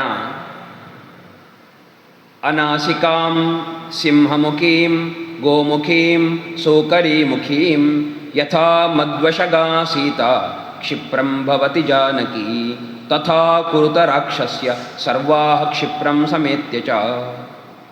ಹೇಳ್ತಾನೆ, ಅಲ್ಲಿದ್ದ ರಾಕ್ಷಸಿಯರಿಗೆ ಹಸಿಮುಖಿ, ಸಿಂಹಮುಖಿ, ಗೋಮುಖಿ, ಸೂಕರಮುಖಿ, ಬೇರೆ ಬೇರೆ ಪ್ರಾಣಿಗಳ ಮುಖವುಳ್ಳಂತಹ ಆ ಭಯಾನಕವಾದಂತಹ ರಾಕ್ಷಸಿಯರನ್ನು ಕುರಿತು ಹೇಳ್ತಾನೆ. ಯಥಾ ಮದ್ವಶಗಾ ಸೀತಾ, ಸೀತೆ ಹೇಗೆ ನನಗೆ ವಶಳಾಗುತ್ತಾಳೋ ಆ ರೀತಿಯಲ್ಲಿ ನೀವೆಲ್ಲ ಕೂಡಲೇ ಮಾಡತಕ್ಕದ್ದು. ಏನಾದರೂ ಮಾಡಿ ಸೀತೆ ನನ್ನ ವಶವಾಗುವಂತೆ ಮಾಡಿ. ಪ್ರತಿಲೋಮ ಅನುಲೋಮೈಶ್ಚ ಸಾಮದಾನಾದಿಭೇದನೈ ಆವರ್ಜಯತ ವೈದೇಹೀಂ ದಂಡಸ್ಯೋದ್ಯಮನೇನ ಚ. ಸಾಮ, ದಾನ, ಭೇದ, ದಂಡ ಅಂತ 4 ಮಾರ್ಗಗಳಿವೆ. ಸಾಮಾನ್ಯವಾಗಿ ಅದಕ್ಕೊಂದು ಕ್ರಮ ಉಂಟು. ಮೊದಲು ಸಾಮ, ಆಮೇಲೆ ಸಾಮ ಅಂದರೆ ಅನುನಯದ ಮಾತು, ಆಮೇಲೆ ದಾನ ಅಂದರೆ ಪ್ರಿಯವಾದ ವಸ್ತುಗಳನ್ನು ಕೊಡುವುದು, ಆಮೇಲೆ ಭೇದ ಅಂದರೆ ಯಾರು ಒಗ್ಗಟ್ಟಿನಲ್ಲಿ ನಮಗೆ ಎದುರಾಗಿದ್ದಾರೋ ಅವರ ಒಗ್ಗಟ್ಟನ್ನು ಮುರಿಯುವುದು. ಅದು ಆಗದಿದ್ದರೆ ಕೊನೆಗೆ ದಂಡ ಪ್ರಯೋಗ ಅಂತ 4 ಮಾರ್ಗ. ಹೀಗೆ ಇಲ್ಲಿ 3 ಮಾರ್ಗ ಉಂಟು, ಸಾಮ, ದಾನ ಮತ್ತು ದಂಡ ಅಂತ. ಈ 3 ಮಾರ್ಗ ಕ್ರಮವಾಗಿಯೇ ನೀವು ಆಶ್ರಯಿಸಬೇಕು ಅಂತಿಲ್ಲ. ಯಾವ ಮಾರ್ಗವನ್ನು ಬೇಕಾದರೂ ನೀವು ಆಶ್ರಯಿಸಿ, ಅಂತೂ ಸೀತೆ ನನ್ನ ವಶವಾಗುವಂತೆ ಮಾಡತಕ್ಕದ್ದು. ಹೀಗೆ ಅವರಿಗೆ ಆದೇಶವನ್ನು ಮಾಡಿದ. ಇಷ್ಟೆಲ್ಲ ಆಗುವಾಗ ರಾವಣನ ಮಡದಿಯರಲ್ಲಿ ಒಬ್ಬಳು ಧ್ಯಾನಮಾಲಿನಿ ಅಂತ ಅವಳ ಹೆಸರು. ಅವಳು ಮುಂದೆ ಬಂದು ಹೇಳ್ತಾಳೆ, ಪರಿಶ್ವಜ್ಯ ದಶಗ್ರೀವಂ ಇದಂ ವಚನಮಬ್ರವೀತ್. ಎದುರು ಬಂದು ರಾವಣನನ್ನು ಆಲಿಂಗಿಸಿಕೊಂಡು ಈ ಮಾತು ಹೇಳ್ತಾಳೆ. ಮಯಾ ಕ್ರೀಡ ಮಹಾರಾಜ ಸೀತಯಾ ಕಿಂ ತವಾನಯ ವಿವರ್ಣಯ ಕೃಪಣಯ ಮಾನುಷ್ಯ ರಾಕ್ಷಸೇಶ್ವರ. ಈ ಕಾಂತಿಹೀನಳಾಗಿರುವ ಕೃಪಣಳಾಗಿರುವ ಈ ಮಾನುಷಿಯೂ ಆಗಿರುವ ಇವಳನ್ನು ನೀನು ಯಾಕೆ ಬಯಸ್ತಿ? ಮಯಾ ಕ್ರೀಡ ಮಹಾರಾಜ, ನಿನಗೆ ಸೀತೆಯೊಂದಿಗೆ ಹೇಗೆ ರಮಿಸಬೇಕು ಅಂತ ಆಸೆ ಇದೆಯೋ ಅದೇ ರೀತಿ ನನ್ನೊಂದಿಗೆ ರಮಿಸು. ನಿನಗೆ ರಮಣಕ್ಕೆ ಸ್ತ್ರೀಯರ ಕೊರತೆ ಇಲ್ಲ. ಒಪ್ಪದಿರುವ ಅವಳನ್ನು ಪೀಡಿಸಿ ಪ್ರಯೋಜನ ಏನು? ನೂನಮಸ್ಯ ಮಹಾರಾಜ ನ ದಿವ್ಯಾನ್ ಭೋಗ ಸತ್ತಮಾನ್ ವಿದಧಾತಿ ಅಮರಶ್ರೇಷ್ಠ ತವ ಬಾಹುಬಲಾರ್ಜಿತಾಂ. ನಿನಗೆ ಬಾಹುಬಲದಿಂದ ಸಂಪಾದಿತವಾದಂತಹ ಸಂಪತ್ತು ಬೇಕಾದಷ್ಟುಂಟು. ಅದೆಲ್ಲದ್ದೂ ಅವಳದ್ದಾಗ್ತದೆ ಎನ್ನುವುದಾದರೂ ಅದನ್ನು ಅನುಭವಿಸುವ ಯೋಗ ಅವಳಿಗೂ ಬೇಕಲ್ಲ. ಪ್ರಾಯ ಸೃಷ್ಟಿಕರ್ತ ಅವಳಿಗಂತಹ ಒಂದು ಯೋಗವನ್ನೇ ಕಲ್ಪಿಸಿಲ್ಲ. ಸುಖವನ್ನು ಅನುಭವಿಸುವ ಯೋಗವೇ ಇಲ್ಲದಿರುವ ಅವಳನ್ನು ಎಷ್ಟು ನೀನು ಅನುನಯ ಮಾಡಿದರೂ ಪ್ರಯೋಜನ ಇಲ್ಲ. ಆದ್ದರಿಂದ ಅವಳನ್ನು ಬಿಟ್ಟು ಬಿಡು. ಜೊತೆಗೆ ಅಕಾಮಾಂ ಕಾಮಯಾನಸ್ಯ ಶರೀರಂ ಉಪತಪ್ಯತೆ ಇಚ್ಛಂತೀಂ ಕಾಮಯಾನಸ್ಯ ಪ್ರೀತಿರ್ಭವತಿ ಶೋಭನಾ. ಯಾರು ನಮ್ಮನ್ನು ಬಯಸುವುದಿಲ್ಲವೋ ಅಂತಹ ಸ್ತ್ರೀಯರನ್ನು ಬಯಸಿ ಶರೀರವೇ ಹಾಳಾಗಿ ಹೋಗ್ತದೆ. ಆ ಚಿಂತೆಯಿಂದ ಶರೀರ ಹಾಳಾಗ್ತದೆ. ಅದೇ ನಮ್ಮನ್ನು ಯಾರು ಇಷ್ಟಪಡ್ತಾರೋ ಅವರೊಂದಿಗಿದ್ದರೆ ಅದೇ ಶರೀರ ಸುಖವನ್ನು ಪಡ್ತದೆ. ಆದ್ದರಿಂದ ಬಯಸಿದಿರುವ ಅವಳಿಗೋಸ್ಕರವಾಗಿ ಚಿಂತಿತನಾಗಬೇಡ. ನಿನ್ನನ್ನು ಬಯಸಿದವರು ತುಂಬ ಜನ ಇದ್ದಾರೆ, ನಾನೂ ಇದ್ದೇನೆ. ನಿನಗೆ ಬೇಕಾದ ಸುಖವನ್ನು ನೀನು ಪಡೆ. ಏವಂ ಮುಕ್ತಸ್ತು ರಾಕ್ಷಸ್ಯ ಸಮುತ್ಕ್ಷಿಪ್ತಸ್ತತೋ ಬಲಿ. ಹೀಗೆ ಹೇಳಿದಂತಹ ಅವಳು ಮತ್ತು ಉಳಿದ ರಾಕ್ಷಸಿಯರು ಬಲಾತ್ಕಾರದಿಂದ ಅವನಲ್ಲಿಂದ ಕರೆದುಕೊಂಡು ಹೋಗ್ತಾರೆ. ಹೀಗೆ ಅವ ಹೊರಟು ಹೋದ. ಅದಾದ ಮೇಲೆ ಅಲ್ಲಿದ್ದ ರಾಕ್ಷಸಿಯರು ತಮ್ಮ ಕೆಲಸವನ್ನು ಶುರು ಮಾಡಿದರು. ಅವ ಹೇಳಿ ಹೋಗಿದ್ದಾನೆ, ಏನಾದರೂ ಮಾಡಬೇಕು, ಅವಳನ್ನು ವಶ ಮಾಡಬೇಕು ಅಂತ. ಅದಕ್ಕೆ ರಾಕ್ಷಸಿಯರು ಒಬ್ಬೊಬ್ಬರೇ ತಮ್ಮ ಅಭಿಪ್ರಾಯವನ್ನು ಹೇಳಲಿಕ್ಕೆ ಆರಂಭ ಮಾಡ್ತಾರೆ. ತತಃ ಸೀತಾಮುಪಾಗಮ್ಯ ರಾಕ್ಷಸ್ಯ ಕ್ರೋಧಮೂರ್ಛಿತಾ ಪರಂ ಪರುಷಯಾ ವಾಚ ವೈದೇಹೀಮಿದಮಬ್ರುವನ್. ಅವರೆಲ್ಲರೂ ಸಿಟ್ಟುಕೊಂಡಿದ್ದಾರೆ. ನಮ್ಮ ರಾಜ ಇಷ್ಟೆಲ್ಲ ಹೇಳಿದರೂ ಇವಳು ಕೇಳುವುದಿಲ್ಲ ಎನ್ನುವುದು ಸಿಟ್ಟಿಗೆ ಕಾರಣ. ಅವರು ಹೇಳ್ತಾರೆ, ಪೌಲಸ್ತಸ್ಯ ವರಿಷ್ಠಸ್ಯ ರಾವಣಸ್ಯ ಮಹಾತ್ಮನಃ ದಶಗ್ರೀವಸ್ಯ ಭಾರ್ಯಾತ್ವಂ ಸೀತೇನ ಬಹುಮನ್ಯಸೆ. ನಿನಗೆ ಸ್ವಲ್ಪವೂ ಬುದ್ಧಿ ಇಲ್ಲ ನಿನಗೆ. ರಾವಣ ಎಂಥವನು? ಪೌಲಸ್ತ್ಯ, ಪುಲಸ್ತ್ಯನ ಮಗ, ಮಹಾತ್ಮನಾಗಿದ್ದಾನೆ, ಉದಾತ್ತ ಗುಣವುಳ್ಳವನು. ಇಲ್ಲದಿದ್ದರೆ ಈ ಮೊದಲೇ ನಿನ್ನನ್ನು ಕೊಂದು ಬಿಡುತ್ತಿದ್ದ. ಈವರೆಗೆ ಉಳಿಸಿದ್ದಾನೆ ಅಂದರೆ ಉದಾತ್ತ ಗುಣವುಳ್ಳವನು, ಮಹಾತ್ಮನಾಗಿದ್ದಾನೆ. ಮತ್ತು ಅವನ ವಿಶೇಷತೆ ದಶಗ್ರೀವ. ಲೋಕದಲ್ಲಿ ಯಾರಿಗುಂಟು ಇಂತಹ ವಿಶೇಷತೆ? ದಶಗ್ರೀವ, 10 ತಲೆಯಿಂದ ಕೂಡಿದವನು. ಇದರಿಂದಲೇ ಅವನ ಅದ್ಭುತ ವ್ಯಕ್ತಿತ್ವ ಗೊತ್ತಾಗ್ತದೆ. ಅಂಥವನ ಭಾರ್ಯೆಯಾಗಿರುವುದಕ್ಕೆ, ಮಡದಿಯಾಗಿರುವುದಕ್ಕೆ ನೀನು ಯಾಕೆ ಒಪ್ಪುತ್ತಾ ಇಲ್ಲ? ಹೀಗೆ ಅವರೆಲ್ಲ ಅವಳನ್ನು ಒಪ್ಪಿಸುವುದಕ್ಕೆ ಪ್ರಯತ್ನ ಮಾಡ್ತಾ ಇದ್ದಾರೆ. ಆಗ ಅವರ ಮಧ್ಯದಲ್ಲಿ ಏಕಜಟ ಎಂಬ ಹೆಸರಿನ ಒಬ್ಬಳು ರಾಕ್ಷಸಿ, ಅವಳು ಮುಂದೆ ಬಂದು ಹೀಗೆ ಹೇಳ್ತಾಳೆ: ಪ್ರಜಾಪತೀನಾಂ ಷಣ್ಣಾಂತು ಚತುರ್ಥೋ ಯಃ ಪ್ರಜಾಪತಿ ಮಾನಸೋ ಬ್ರಹ್ಮಣಃ ಪುತ್ರಃ ಪುಲಸ್ತ್ಯೈತಿ ವಿಶ್ರುತಃ ಪುಲಸ್ತಸ್ಯ ತು ತೇಜಸ್ವಿ ಮಹರ್ಷಿಃ ಮಾನಸಸ್ಸುತಃ ನಾಮ್ನಾ ಸ ವಿಶ್ರವಾ ನಾಮ ಪ್ರಜಾಪತಿ ಸಮಪ್ರಭಃ ತಸ್ಯ ಪುತ್ರೋ ವಿಶಾಲಾಕ್ಷಿ ರಾವಣ ಶತ್ರುರಾವಣಃ. ರಾವಣನ ಇತಿಹಾಸವನ್ನೆಲ್ಲ ಹೇಳ್ತಾಳೆ ಅವಳು ಮುಂದೆ ಬಂದು. ಪ್ರಜಾಪತಿಗೆ 6 ಜನ ಮಾನಸ ಪುತ್ರರು: ಮರೀಚಿ, ಅತ್ರಿ, ಅಂಗಿರಸ, ಪುಲಸ್ತ್ಯ, ಪುಲಹ ಮತ್ತು ಕ್ರತು ಅಂತ 6 ಜನ ಪುತ್ರರು. ಇವರೆಲ್ಲ ಮಾನಸ ಪುತ್ರರು. ಇವರಲ್ಲಿ 4ನೆಯವನು ಪುಲಸ್ತ್ಯ. ಆ ಪುಲಸ್ತ್ಯನಿಗೆ ಒಬ್ಬ ಮಾನಸ ಪುತ್ರ, ಅವನ ಹೆಸರು ವಿಶ್ರವಸ್. ಅಂತಹ ವಿಶ್ರವಸ್ಸು ಎಂಬಂತಹ ಆ ಮಾನಸ ಪುತ್ರನ ಮಗ ಈ ರಾವಣ. ಆ ವಿಶ್ರವಸ್ಸು ಪ್ರಜಾಪತಿಗೆ ಸಮಾನನಾದವು, ಅಂತಹ ಸಾಮರ್ಥ್ಯ ತೇಜಸ್ಸುಳ್ಳವನು, ಅಂಥವನ ಪುತ್ರ. ಅಂದರೆ ಅವನ ಹಿನ್ನೆಲೆ ಹೇಗಿದೆ? ಸೀತೆ ಹೇಳ್ತಾಳೆ, ನಾನು ಹುಟ್ಟಿ ಬಂದ ಕುಲ ಅಂಥದ್ದು, ನಾನು ಹೊಕ್ಕ ಕುಲ ಅಂಥದ್ದು, ನನ್ನ ರಾಮ ಇಂಥವನು. ಹೌದು, ಎಲ್ಲ ದೊಡ್ಡ ಕುಲವೇ. ಆದರೆ ರಾವಣನ ಕುಲಕ್ಕೇನಾಗಿದೆ? ಪ್ರಜಾಪತಿಯಿಂದಲೇ ಉತ್ಪನ್ನವಾದ ಕುಲದಲ್ಲಿ ಬಂದವನು ರಾವಣ. ತಸ್ಯತ್ವಂ ರಾಕ್ಷಸೇಂದ್ರಸ್ಯ ಭಾರ್ಯಾ ಭವಿತುಮರ್ಹಸಿ. ಜೊತೆಗೆ ಒಂದು ಅಧಿಪತಿಯ ವಂಶದವಳು ನಾನು ಅಂತ ನೀನು ಹೇಳ್ಬೋದು. ಇವನು ಅಧಿಪತಿಯೇ, ರಾಕ್ಷಸ ಕುಲಕ್ಕೆ ಅಧಿಪತಿಯಾಗಿದ್ದಾನೆ, ರಾಕ್ಷಸೇಂದ್ರನಾಗಿದ್ದಾನೆ. ಅಂಥವನ ಮಡದಿ ನೀನು ಯಾಕಾಗಬಾರದು? ಇನ್ನೊಬ್ಬಳು ಹರಿಜಟ ಅಂತ, ಅವಳು ಹೇಳ್ತಾಳೆ: ಏನ ದೇವಾಃ ತ್ರಯಸ್ತ್ರಿಂಶತ್ ದೇವರಾಜಶ್ಚ ನಿರ್ಜಿತಾಃ ತಸ್ಯತ್ವಂ ರಾಕ್ಷಸೇಂದ್ರಸ್ಯ ಭಾರ್ಯಾ ಭವಿತುಮರ್ಹಸಿ. ರಾವಣನ ಇನ್ನೊಂದು ವಿಶೇಷತೆ ಅಂದರೆ 33 ಪ್ರಧಾನ ದೇವತೆಗಳು ಯಾರಿದ್ದಾರೋ ಅವರೆಲ್ಲರನ್ನೂ ರಾವಣ ಸೋಲಿಸಿದ್ದಾನೆ. 33 ಕೋಟಿ ದೇವತೆಗಳು ಅಂತ ವ್ಯವಹಾರ. ಕೋಟಿ ಎನ್ನುವುದೊಂದು ಸಂಖ್ಯೆ. ಕೋಟಿ ಎನ್ನುವುದಕ್ಕೆ ತುದಿ, ಮುಂದೆ, ಮುಖ್ಯ ಎನ್ನುವ ಅರ್ಥವೂ ಉಂಟು. ಹಾಗಾಗಿ 33 ಕೋಟಿ ದೇವತೆಗಳು ಅಂದರೆ 33 ಮುಖ್ಯ ದೇವತೆಗಳು, ಅವರ ಗುಂಪು. ಮತ್ತೆ ಅದು ಕೋಟಿ ಆಗಲಿ, 33 ಕೋಟಿ. ಆದರೆ ಈ ಕೋಟಿ ಶಬ್ದ ಇಲ್ಲಿ ಆ ಅರ್ಥದಲ್ಲಿ 33 ಪ್ರಧಾನ ದೇವತೆಗಳು ಅಂತ.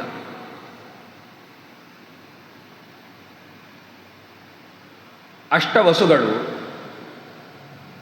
11 ಆದಿತ್ಯರು, 11 ರುದ್ರರು, 12 ಆದಿತ್ಯರು, ಅಶ್ವಿನಿಗಳು, ಇವರೆಷ್ಟು ಸೇರಿದರೆ 33. ಇದು ದೇವತಾ ವರ್ಗದಲ್ಲಿ ಪ್ರಧಾನರಾದವರು ಅಂತ ಲೆಕ್ಕ ಇಟ್ಟರೆ 33 ಕೋಟಿ ಅಂತಾಯಿತು. ಅಂತಹ 33 ಪ್ರಧಾನ ದೇವತೆಗಳನ್ನೂ ಕೂಡ ವಶ ಮಾಡಿಕೊಂಡವ ರಾವಣ, ದೇವತೆಗಳನ್ನು ಗೆದ್ದವ. ಅಂಥವನು ನಿನ್ನನ್ನು ಯಾಚಿಸ್ತಾ ಇದ್ದಾನೆ, ನೀನು ಯಾಕೆ ಅವನ ಮಡದಿ ಆಗಬಾರದು ಅಂತ ಅವಳು ಹೇಳ್ತಾಳೆ. ಪ್ರಗಸ ಅಂತ ಇನ್ನೊಬ್ಬಳು ರಾಕ್ಷಸಿ. ವೀರ್ಯೋತ್ಸಿಕ್ತಸ್ಯ ಶೂರಸ್ಯ ಸಂಗ್ರಾಮೇಶ್ವನಿವರ್ತಿನಃ ಬಲಿನೋ ವೀರ್ಯಯುಕ್ತಸ್ಯ ಭಾರ್ಯಾತ್ವಂ ಖಿನ್ನ ಲಿಪ್ಸ್ಯಸೆ. ನಮ್ಮ ರಾವಣ ವೀರ್ಯದಿಂದ, ಪರಾಕ್ರಮದಿಂದ ಕೊಬ್ಬಿದವನು, ಶೂರ. ಯುದ್ಧದಲ್ಲಿ ಈವರೆಗೆ ಅವನು ಸೋತು ಮರಳಿದ್ದಿಲ್ಲ, ಬಲಿಷ್ಠನಾಗಿದ್ದಾನೆ. ಇವೆಲ್ಲವೂ ಕೂಡ ಒಬ್ಬಳು ಸ್ತ್ರೀ ಬಯಸುವಂತಹ ಗುಣಗಳು. ಅಂತಹ ಎಲ್ಲ ಗುಣಗಳು ರಾವಣನಲ್ಲಿದೆ. ನೀನು ಯಾಕೆ ಅವನನ್ನು ಒಪ್ಪಬಾರದು?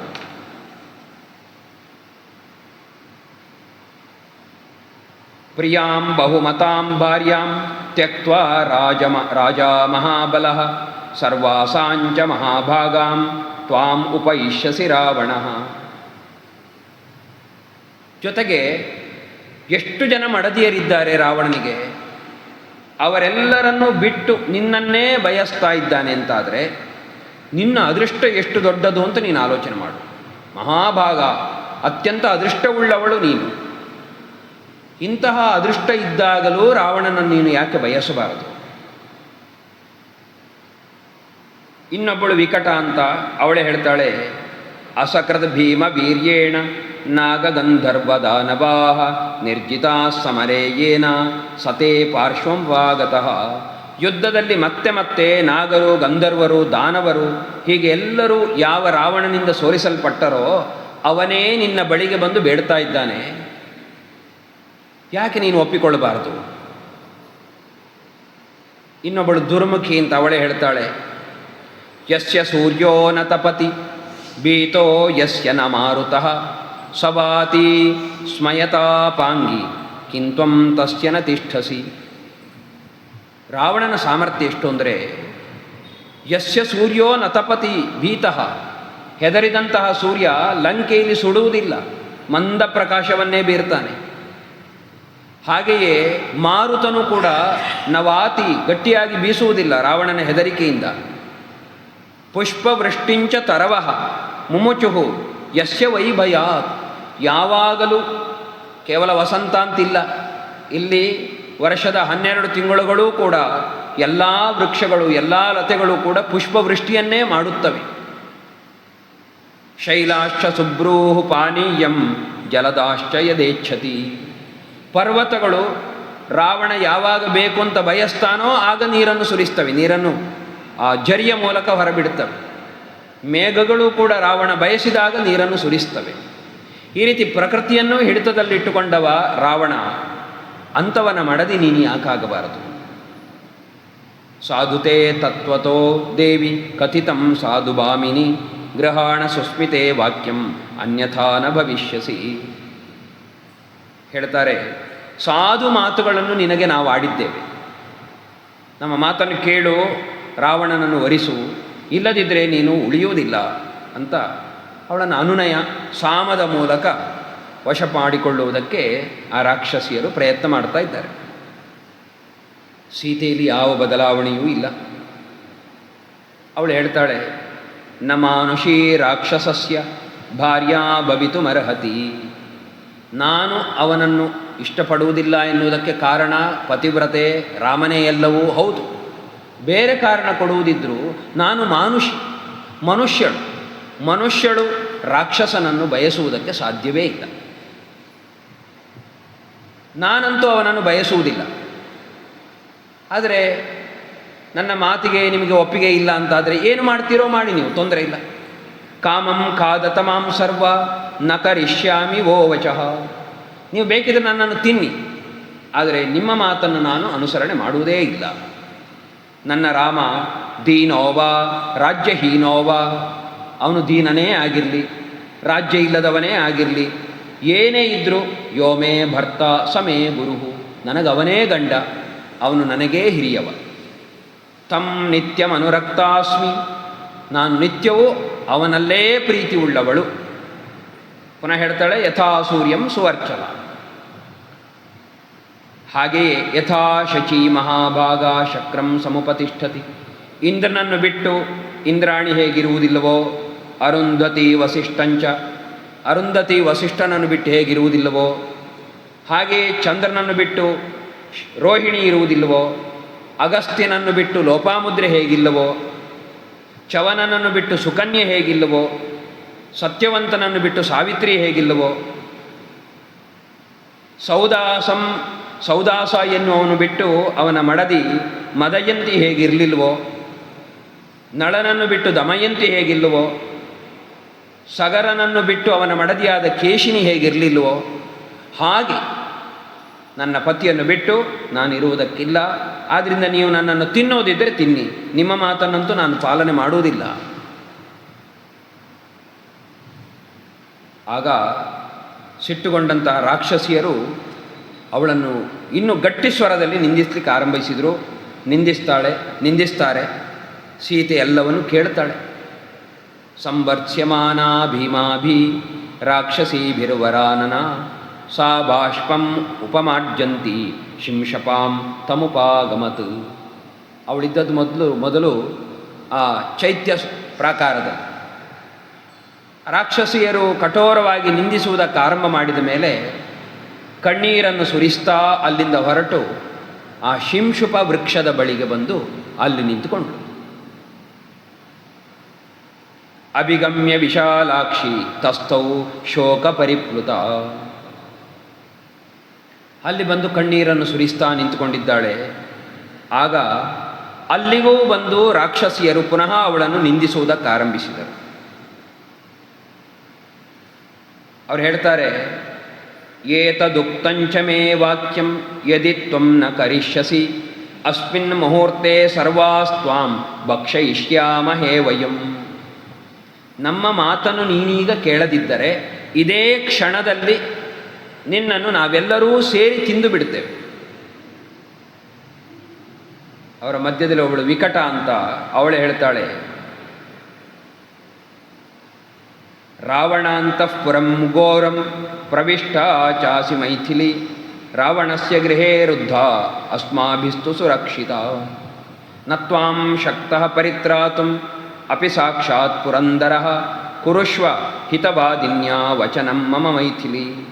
ಸಾಕ್ಷಾತ್ ಇಂದ್ರನೇ ಇಲ್ಲಿಗೆ ಬಂದರೂ ನಿನ್ನನ್ನು ರಕ್ಷಿಸುವುದಕ್ಕೆ ಸಾಧ್ಯ ಇಲ್ಲ. ಆದ್ದರಿಂದ ನಮ್ಮ ಮಾತನ್ನು ಕೇಳು. ರಾವಣಂ ಭಜ ಭರ್ತಾರಂ, ರಾವಣನನ್ನು ಗಂಡನನ್ನಾಗಿ ಹೊಂದು.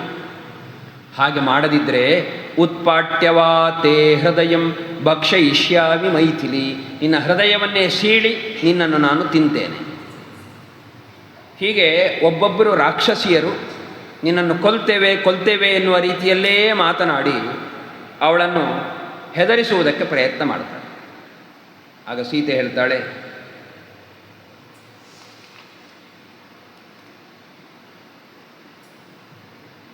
ಸಾ ನಿಶ್ವಸಂತಿ ದುಃಖಾರ್ಥ ಶೋಕೋಪಹತ ಚೇತನ ಆರ್ತ ವ್ಯಸೃಜತ ಅಶ್ರೂಣಿ ಮೈಥಿಲಿ ವಿಲಲಾಪ. ಅವಳಿಗೆ ಏನು ಮಾಡಬೇಕು ಅಂತ ಗೊತ್ತಾಗಲಿಲ್ಲ. ಕಣ್ಣೀರನ್ನು ಸುರಿಸ್ತಾ ಗಟ್ಟಿಯಾಗಿ ಗೋಳಾಡುವುದಕ್ಕೆ ಆರಂಭಿಸಿದಳು. ಹಾ ರಾಮ, ಹಾ ಲಕ್ಷ್ಮಣ, ಹಾ ಕೌಸಲ್ಯೆ, ಹಾ ಸುಮಿತ್ರೆ ಅಂತ ಈ ರೀತಿ ತನ್ನವರನ್ನೆಲ್ಲರನ್ನೂ ಕೂಡ ನೆನೆಸಿಕೊಂಡು ಗೋಳಾಡ್ತಾ ಇದ್ದಾಳೆ. ಅವಳು ಹೇಳ್ತಾಳೆ, ಲೋಕ ಪ್ರವಾದ ಸತ್ಯೋಯಂ ಪಂಡಿತೈ ಸಮುದಾಹೃತಃ ಅಕಾಲೇ ದುರ್ಲಭೋ ಮೃತ್ಯು ಅಕಾಲೇ ದುರ್ಲಭೋ ಮೃತ್ಯು ಸ್ತ್ರೀಯಾ ವಾ ಪುರುಷಸ್ಯ ವಾ. ಲೋಕದಲ್ಲೊಂದು ಮಾತುಂಟು, ಕಾಲ ಬಾರದೆ ಮರಣ ಬರುವುದಿಲ್ಲ. ಅದು ಪುರುಷನಿಗಿರಲಿ ಸ್ತ್ರೀಗಾಗಿರಲಿ. ಈ ಮಾತು ಲೋಕ ಹೇಳ್ತಾ ಉಂಟು, ಅದು ಸತ್ಯ ಅಂತ ನನಗಿವತ್ತು ಗೊತ್ತಾಗ್ತಾ ಉಂಟು. ಯಾಕೆಂದರೆ ಕೊಲ್ತೇನೆ ಅಂತ ಹೇಳ್ತಾರೆ, ಕೊಲ್ಲುವುದಿಲ್ಲ. ರಾಮನಿಲ್ಲದೆ ವಿರಹಿಣಿಯಾಗಿರುವ ನನಗೆ ಯಾವತ್ತೋ ಆ ವಿರಹದಿಂದಲೇ ಮರಣ ಬರಬೇಕಿತ್ತು, ಅದು ಬರಲಿಲ್ಲ. ಹಾಗಿದ್ರೆ ಮರಣ ಬೇಕು ಅಂತ ಬಯಸಿದರೂ ಮರಣ ಬರುವುದಿಲ್ಲ ಅಂತಾದರೆ ಮರಣ ಯಾವತ್ತು ಬರಬೇಕೋ ಆವತ್ತೇ ಬರುವುದು. ಯತ್ರಾಹಮೇವಂ ಕ್ರೂರಾಭಿಃ ರಾಕ್ಷಸೀಭಿಃ ಇಹ ಆರ್ದಿತ ಜೀವಾಮಿ ಹೀನಾ ರಾಮೇಣ ಮುಹೂರ್ತಮಪಿ ದುಃಖಿತ. ವಿಧಿ ನನ್ನ ವಿಚಾರದಲ್ಲಿ ಆ ಕಠೋರವಾಗಿರುವುದರಿಂದ, ನನಗಿನ್ನೂ ಮರಣಕಾಲ ಸಮೀಪಿಸದೇ ಇರುವುದರಿಂದಾಗಿ ನನ್ನ ರಾಮ ನನ್ನ ಜೊತೆಗಿಲ್ಲದಿದ್ದರೂ ಇಷ್ಟು ಕಾಲ ನಾನು ಜೀವಿಸಿದ್ದೆ. ತಂ ಪದ್ಮದಲ ಪತ್ರಾಕ್ಷಂ ಸಿಂಹ ವಿಕ್ರಾಂತ ಗಾಮಿನಂ ಧನ್ಯಾ ಪಶ್ಯಂತಿ ಯೇ ನಾಥಂ ಕೃತಜ್ಞಂ ಪ್ರಿಯವಾದಿನಂ. ಈಗ ರಾಮ ಎಲ್ಲೋ ಇದ್ದಾನೆ, ನಾನು ಅವನ ಹೆಂಡತಿಯಾದರೂ ನಾನು ಅಧನ್ಯೆ. ಏನೂ ಸಂಬಂಧ ಇಲ್ಲದೆ ಕಾಡಿನಲ್ಲಿ ಅವನೊಟ್ಟಿಗಿರುವವರೋ ಅವನನ್ನು ನೋಡ್ತಾ ಇರುವವರೋ ಅವರೇ ಧನ್ಯರು.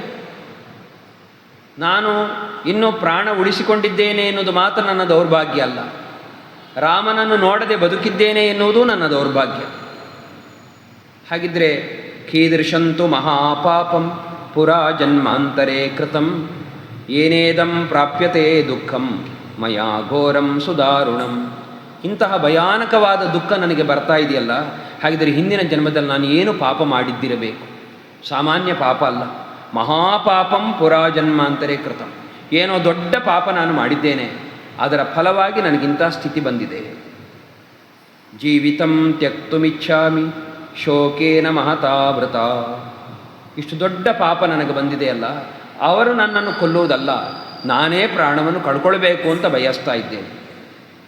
ದಿಗಸ್ತು ಖಲು ಮಾನುಷ್ಯಂ ದಿಗಸ್ತು ಪರವಶ್ಯತಾಂ ನ ಶಕ್ಯಂ ಯತ್ ಪರಿತ್ಯಕ್ತುಂ ಆತ್ಮಚ್ಛಂದೇನ ಜೀವಿತಂ. ಕೆಲವರ ದೌರ್ಭಾಗ್ಯ ಅಂದರೆ ಅವಳು ಹೇಳ್ತಾಳೆ, ದಿಗಸ್ತು ಖಲು ಮಾನುಷ್ಯಂ, ಈ ಮನುಷ್ಯ ಜನ್ಮಕ್ಕೇ ಧಿಕ್ಕಾರ ಇಲ್ಲ. ದಿಗಸ್ತು ಪರವಶ್ಯತಾಂ, ಇನ್ನೊಬ್ಬನಿಗೆ ವಶವಾಗಿರುವಿಕೆ ಎನ್ನುವ ಸ್ಥಿತಿಗೆ ಧಿಕ್ಕಾರ ಇಲ್ಲ. ಯಾಕೆಂದರೆ ನ ಶಕ್ಯಂ ಯತ್ ಪರಿತ್ಯಕ್ತುಂ ಆತ್ಮಚ್ಛಂದೇನ ಜೀವಿತಂ. ನಾನು ಸಾಯಬೇಕು ಅಂತ ಬಯಸಿದರೂ ನನ್ನ ಇಚ್ಛೆಗನುಗುಣವಾಗಿ ಸಾಯುವುದಕ್ಕೂ ಸಾಧ್ಯ ಇಲ್ಲ. ಈಗ ಇಲ್ಲಿ ಏನಾದರೂ ಪ್ರಾಣ ಕಳೆದುಕೊಳ್ಳುವುದಕ್ಕೆ ಅವಳು ಯತ್ನಿಸಿದರೆ ಅದರಿಂದ ಅವಳನ್ನು ಉಳಿಸುವುದಕ್ಕೆ ರಾಕ್ಷಸಿಯರಿದ್ದಾರೆ. ಯಾಕೆಂದರೆ ರಾಕ್ಷಸನ ರಾವಣನ ಆಜ್ಞೆ ಇದೆ. ಹಾಗಾಗಿ ಅವಳಿಗೆ ಪ್ರಾಣ ಕಳೆದುಕೊಳ್ಳುವುದಕ್ಕೂ ಅವಕಾಶ ಇಲ್ಲ. ನಮಗೆ ಇಷ್ಟ ಬಂದಂತೆ ನಮಗೆ ಮಾಡುವುದಕ್ಕೆ ಸಾಧ್ಯ ಇಲ್ಲ. ಇಂತಹ ಒಂದು ಕೆಟ್ಟ ಸ್ಥಿತಿ ಬರುವುದೇ ಮನುಷ್ಯ ಜೀವನದಲ್ಲಿ. ಒಬ್ಬ ಕವಿ ಹೇಳ್ತಾನೆ, ಒಬ್ಬ ದೀನ ಜಿಂಕೆಗಳನ್ನು ನೋಡಿ ಹೇಳಿದಂತೆ, ಆ ಜಿಂಕೆಗಳೇ ಸುಖಿಗಳು ಅಂತ. ಯಾಕೆಂದರೆ ಅನ್ನೈ ಅಯತ್ನ ಸುಲಭೈ ಸುಖಂಜೀವಂತಿ. ಅವುಗಳು ಯಾವುದೇ ಪ್ರಯತ್ನ ಇಲ್ಲದೆ ಸಿಗುವ ಅನ್ನ ಅಂದರೆ ಹುಲ್ಲುಗಳು, ಅದನ್ನು ತಿಂದುಕೊಂಡು ಆರಾಮವಾಗಿರ್ತವೆ. ಮಲಗಬೇಕು ಅಂತಂದಿಸಿದರೆ ಮಲಗುತ್ತವೆ, ಹಸಿವೆ ಆದಾಗ ಹುಲ್ಲನ್ನು ತಿಂತವೆ. ಇಂತಹ ಸುಖದ ಜೀವನ ಮನುಷ್ಯನಿಗೆಲ್ಲುಂಟು. ಅದರಿಂದ ಅವ ಪರವಶ. ಆದ್ದರಿಂದ ಮನುಷ್ಯ ಜನ್ಮಕ್ಕೇ ಧಿಕ್ಕಾರ ಇರಲಿ ಅಂತ ಸೀತೆ ಹಳಿತಾಳೆ.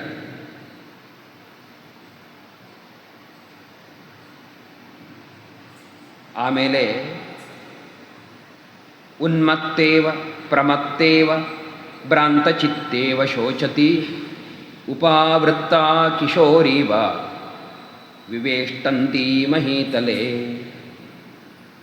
ನೆಲದಲ್ಲಿ ಹೊರಳಾಡಿದಳು ಸೀತೆ, ಅಳುತ್ತಾ ಗೋಳಾಡುತ್ತಾ. ಉನ್ಮತ್ತಳಂತೆ, ಯಾವುದೋ ಭೂತ ಹಿಡಿದಾಗ ಹೇಗೆ ತನ್ನ ವಶವನ್ನು ಕಳ್ಕೊಂಡು ಹೊರಳಾಡ್ತಾನೋ ಮನುಷ್ಯ, ಹಾಗೆ ಉನ್ಮತ್ತೇವ ಪ್ರಮತ್ತೇವ, ಮದ ಏರಿದವಳಂತೆ, ಮಾನಸಿಕ ಸ್ಥೈರ್ಯ ಕಳ್ಕೊಂಡವಳಂತೆ, ಭ್ರಾಂತಳಾದವಳಂತೆ, ಹುಚ್ಚು ಹಿಡಿದವಳಂತೆ. ಸಣ್ಣ ಒಂದು ಹೆಣ್ಣು ಕುದುರೆ ನೆಲದಲ್ಲಿ ಹೊರಳಾಡಿದಂತೆ ಅವಳು ಹೊರಳಾಡ್ತಾ ಇದ್ದಾಳೆ, ಗೋಳಾಡ್ತಾ ಇದ್ದಾಳೆ. ರಾಘವಸ್ಯ ಪ್ರಮತ್ತಸ್ಯ ರಕ್ಷಸ ಕಾಮರೂಪಿಣ ರಾಘವೇಣ ಪ್ರಮತ್ಯಾಹಂ ಆನೀತ ಕ್ರೋಶತಿ ಬಲಾತ್. ಅವು ಹೊರಳಾಡ್ತಾ ಪುನಃ ದುಃಖದಲ್ಲಿ ಹೇಳುವ ಮಾತದುವೆ, ಈ ಪ್ರಮತ್ತನಾದ ರಾಕ್ಷಸನಿಂದ ನಾನು ರಾಮನ ಬಳಿಯಿಂದ ಇಲ್ಲಿಗೆ ಒಯ್ಯಲ್ಪಟ್ಟೆ. ನಾನೀಗ ರಾಕ್ಷಸೀ ವಶಮಾಪನ್ನ, ರಾಕ್ಷಸಿಯರ ವಶಳಾಗಿದ್ದೇನೆ. ಭರ್ತ್ಸ್ಯಮಾನ, ಅವರಿಂದ ನಿಂದಿಸಲ್ಪಡ್ತಾ ಇದ್ದೇನೆ. ಚಿಂತಯಂತಿ ಸುದುಃಖಾರ್ಥ ನಾಹಂ ಜೀವಿತು ಮುತ್ಸಹೆ, ಇಷ್ಟು ದುಃಖಕ್ಕೊಳಗಾಗಿರುವ ನಾನು ಇನ್ನು ಬದುಕುವುದಕ್ಕೆ ಇಚ್ಛಿಸುವುದಿಲ್ಲ. ಚರಣೇನಾಪಿ ಸವ್ಯೇನ ನ ಸ್ಪೃಶೇಯಂ ನಿಶಾಚರಂ ರಾವಣಂ ಕಿಂ ಪುನರಹಂ ಕಾಮಯೇಯಂ ವಿಗರಹಿತಂ. ರಾವಣನನ್ನು ನೋಡುವುದು ಇರಲಿ, ಅವನನ್ನು ನನ್ನ ಎಡಗಾಲಿನಿಂದ ಸ್ಪರ್ಶಿಸುವುದಕ್ಕೂ ನಾನು ಬಯಸುವುದಿಲ್ಲ. ಹಾಗಿರುವಾಗ ಅವನನ್ನು ನಾನು ಹೇಗೆ ಬಯಸುವುದಕ್ಕೆ ಸಾಧ್ಯ? ಭಿನ್ನ ಭಿನ್ನ ವಿಭಕ್ತಾವ ದೀಪ್ತೇ ವಾಗ್ನೌ ಪ್ರದೀಪಿತ ರಾವಣಂ ನೋಪತಿಷ್ಠೇಯಂ ಕಿಂ ಪ್ರಲಾಪೇನ ವಶ್ಚಿರಂ. ರಾಕ್ಷಸಿಯರಿಗೆ ಹೇಳ್ತಾಳೆ, ನೀನು ನನ್ನನ್ನು ತುಂಡು ತುಂಡು ಮಾಡಿ ಹಾಕಿ ತೊಂದರೆ ಇಲ್ಲ, ಅಗ್ನಿಯಲ್ಲಿ ಹಾಕಿ ಬೇಯಿಸಿ ತೊಂದರೆ ಇಲ್ಲ, ಆದರೆ ನಾನು ರಾವಣನನ್ನು ಮಾತ್ರ ಹೊಂದುವುದಿಲ್ಲ. ಖ್ಯಾತಃ ಪ್ರಾಜ್ಞಃ ಕೃತಜ್ಞಶ್ಚ ಸಾನುಕ್ರೋಶಶ್ಚ ರಾಘವಃ ಸದ್ವೃತ್ತೋ ನಿರನುಕ್ರೋಶಃ ಶಂಕೆ ಮದ್ಭಾಗ್ಯ ಸಂಕ್ಷಯಾತ್. ಇಷ್ಟೆಲ್ಲ ಆದರೂ 10 ತಿಂಗಳಾಯ್ತೀಗ. ಈ ಅವಧಿಯಲ್ಲಿ ರಾಮ ನನ್ನ ಬಳಿಗೆ ಬರಲಿಲ್ಲ ಅಂದ್ರೆ ಅದಕ್ಕೆ ಕಾರಣ ಏನು? ಅವನು ಕೃತಜ್ಞ, ಅವನ ಸಾಮರ್ಥ್ಯ ಎಷ್ಟು ಅಂತ ಎಲ್ಲರಿಗೂ ಗೊತ್ತುಂಟು. ನನ್ನ ಮೇಲೆ ತುಂಬ ಅನುಕಂಪ ಉಳ್ಳವನು, ಒಳ್ಳೆಯ ವರ್ತನೆ ಉಳ್ಳವನು, ಸಜ್ಜನ, ಹೀಗೆಲ್ಲ ಇದ್ದರೂ ಅವನು ಬರಲಿಲ್ಲ ಅಂದರೆ ಅದಕ್ಕೆ ನನ್ನ ಭಾಗ್ಯ ಸಂಶಯವಾದದ್ದೇ ಕಾರಣ. ನಾನು ಭಾಗ್ಯಹೀನಳಾಗಿರುವುದೇ ಕಾರಣ. ಇಲ್ಲದಿದ್ದರೆ ರಾಮ ಬರಬೇಕಿತ್ತು.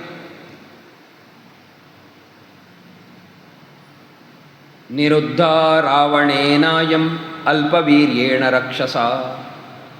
ಅಲ್ಪ ಪರಾಕ್ರಮಿಯಾದ ರಾಕ್ಷಸನಿಂದ ರಾಮ ತಡೆ ಹಿಡಿಯಲ್ಪಟ್ಟಿದ್ದಾನೆ.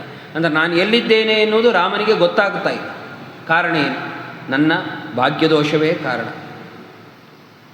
ಎಂತಹ ಕೆಲಸಗಳನ್ನು ಕಾಡಿನಲ್ಲಿ ರಾಮ ಮಾಡಿದ್ದಾನೆ. 14,000 ರಾಕ್ಷಸರನ್ನು ಕೊಂದ, ವಿರಾಧನನ್ನು ಕೊಂದ, ಕರದೂಷಣರನ್ನು ಕೊಂದಿದ್ದಾನೆ. ಹೀಗೆ ಅದೆಷ್ಟೋ ರಾಕ್ಷಸರನ್ನು ಕೊಂದಿರುವ ರಾಮನಿಗೆ ಒಬ್ಬ ರಾವಣನನ್ನು ಕೊಲ್ಲುವುದು ದೊಡ್ಡ ವಿಷಯ ಅಲ್ಲ. ಆದರೂ ಅವನು ಬರ್ತಾ ಇಲ್ಲ ಅಂತಾದರೆ ನನ್ನ ದೌರ್ಭಾಗ್ಯವೇ ಕಾರಣ. ಯದಿ ಮಾಮಿಹ ಜಾನೀಯಾದ್ ವರ್ತಮಾನಾಂ ಸ ರಾಘವಃ ಅದ್ಯ ಬಾಣೈಃ ಅಭಿಕ್ರುದ್ಧಃ ಕುರ್ಯಾದ್ ಲೋಕಮ ರಾಕ್ಷಸಂ. ಒಂದೊಮ್ಮೆ ರಾಮನಿಗೆ ನಾನಿಲ್ಲಿದ್ದೇನೆ ಎನ್ನುವುದು ಸ್ಪಷ್ಟವಾಗಿ ಗೊತ್ತಿದ್ದರೆ ಅವ ಇಲ್ಲಿವರೆಗೆ ಬರಬೇಕು ಅಂತಿಲ್ಲ. ಕೇವಲ ತನ್ನ ಬಾಣಗಳಿಂದಲೇ ಈ ಪಟ್ಟಣವನ್ನು ಸುಡುವುದಕ್ಕೆ, ರಾಕ್ಷಸರನ್ನು ಸಂಹರಿಸುವುದಕ್ಕೆ ಸಮರ್ಥನಾಗಿದ್ದಾನೆ. ಹಾಗಿದ್ದರೂ ರಾಮನಿಗೆ ನಾನು ಎಲ್ಲಿದ್ದೇನೆ ಎನ್ನುವುದು ಗೊತ್ತಾಗಿರುವ ಸಾಧ್ಯತೆ ಇಲ್ಲ. ಹೇಳುವವರು ಯಾರು? ಆದ್ದರಿಂದ ರಾಮ ನನ್ನನ್ನು ರಕ್ಷಿಸುವುದಕ್ಕೆ ಬರ್ತಾ ಇಲ್ಲ. ಇದೆಲ್ಲ ನನ್ನ ದೌರ್ಭಾಗ್ಯದಿಂದ ಆದದ್ದು. ತಥೋ ನಿಹತನಾಥಾನಾಂ ರಾಕ್ಷಸೀನಾಂ ಗೃಹೇ ಗೃಹೇ ಯಥಾಹಮೇವಂ ರುದತಿ ತಥಾ ಭೂಯೋ ನ ಸಂಶಯ. ಇಷ್ಟೆಲ್ಲ ದುಃಖಿಸ್ತಾ ಇರುವಾಗ ಕೆಲವು ಶಕುನಗಳನ್ನು ಗುರುತಿಸಿದಳು. ಅವಳು ಕಂಡ ಶಕುನದಿಂದ ಹೇಳ್ತಾಳೆ, ಇಷ್ಟೆಲ್ಲ ಇದ್ದರೂ ಕೂಡ ಇವತ್ತು ನಾನು ಯಾವ ದುಃಖದಿಂದ ಪೀಡಿತಳಾಗಿದ್ದೇನೋ ಇದೇ ದುಃಖದಿಂದ, ಯಾವ ದುಃಖ? ಪತಿಯು ಬಳಿಯಲ್ಲಿಲ್ಲದಿರುವ ದುಃಖ. ಇದೇ ದುಃಖದಿಂದ ಸದ್ಯದಲ್ಲಿಯೇ ಇಲ್ಲಿರುವ ರಾಕ್ಷಸಿಯರೆಲ್ಲರೂ ಕೂಡ ಪೀಡಿತರಾಗಲಿಕ್ಕಿದ್ದಾರೆ. ಅಚಿರೇಣೈವ ಕಾಲೇನ ಪ್ರಾಪ್ಸ್ಯಾಮೇನಂ ಮನೋರಥಂ ದುಷ್ಪ್ರಸ್ಥಾನೋಯಮಾಖ್ಯಾತಿ ಸರ್ವೇಷಾಂ ವೋ ವಿಪರ್ಯಯಂ.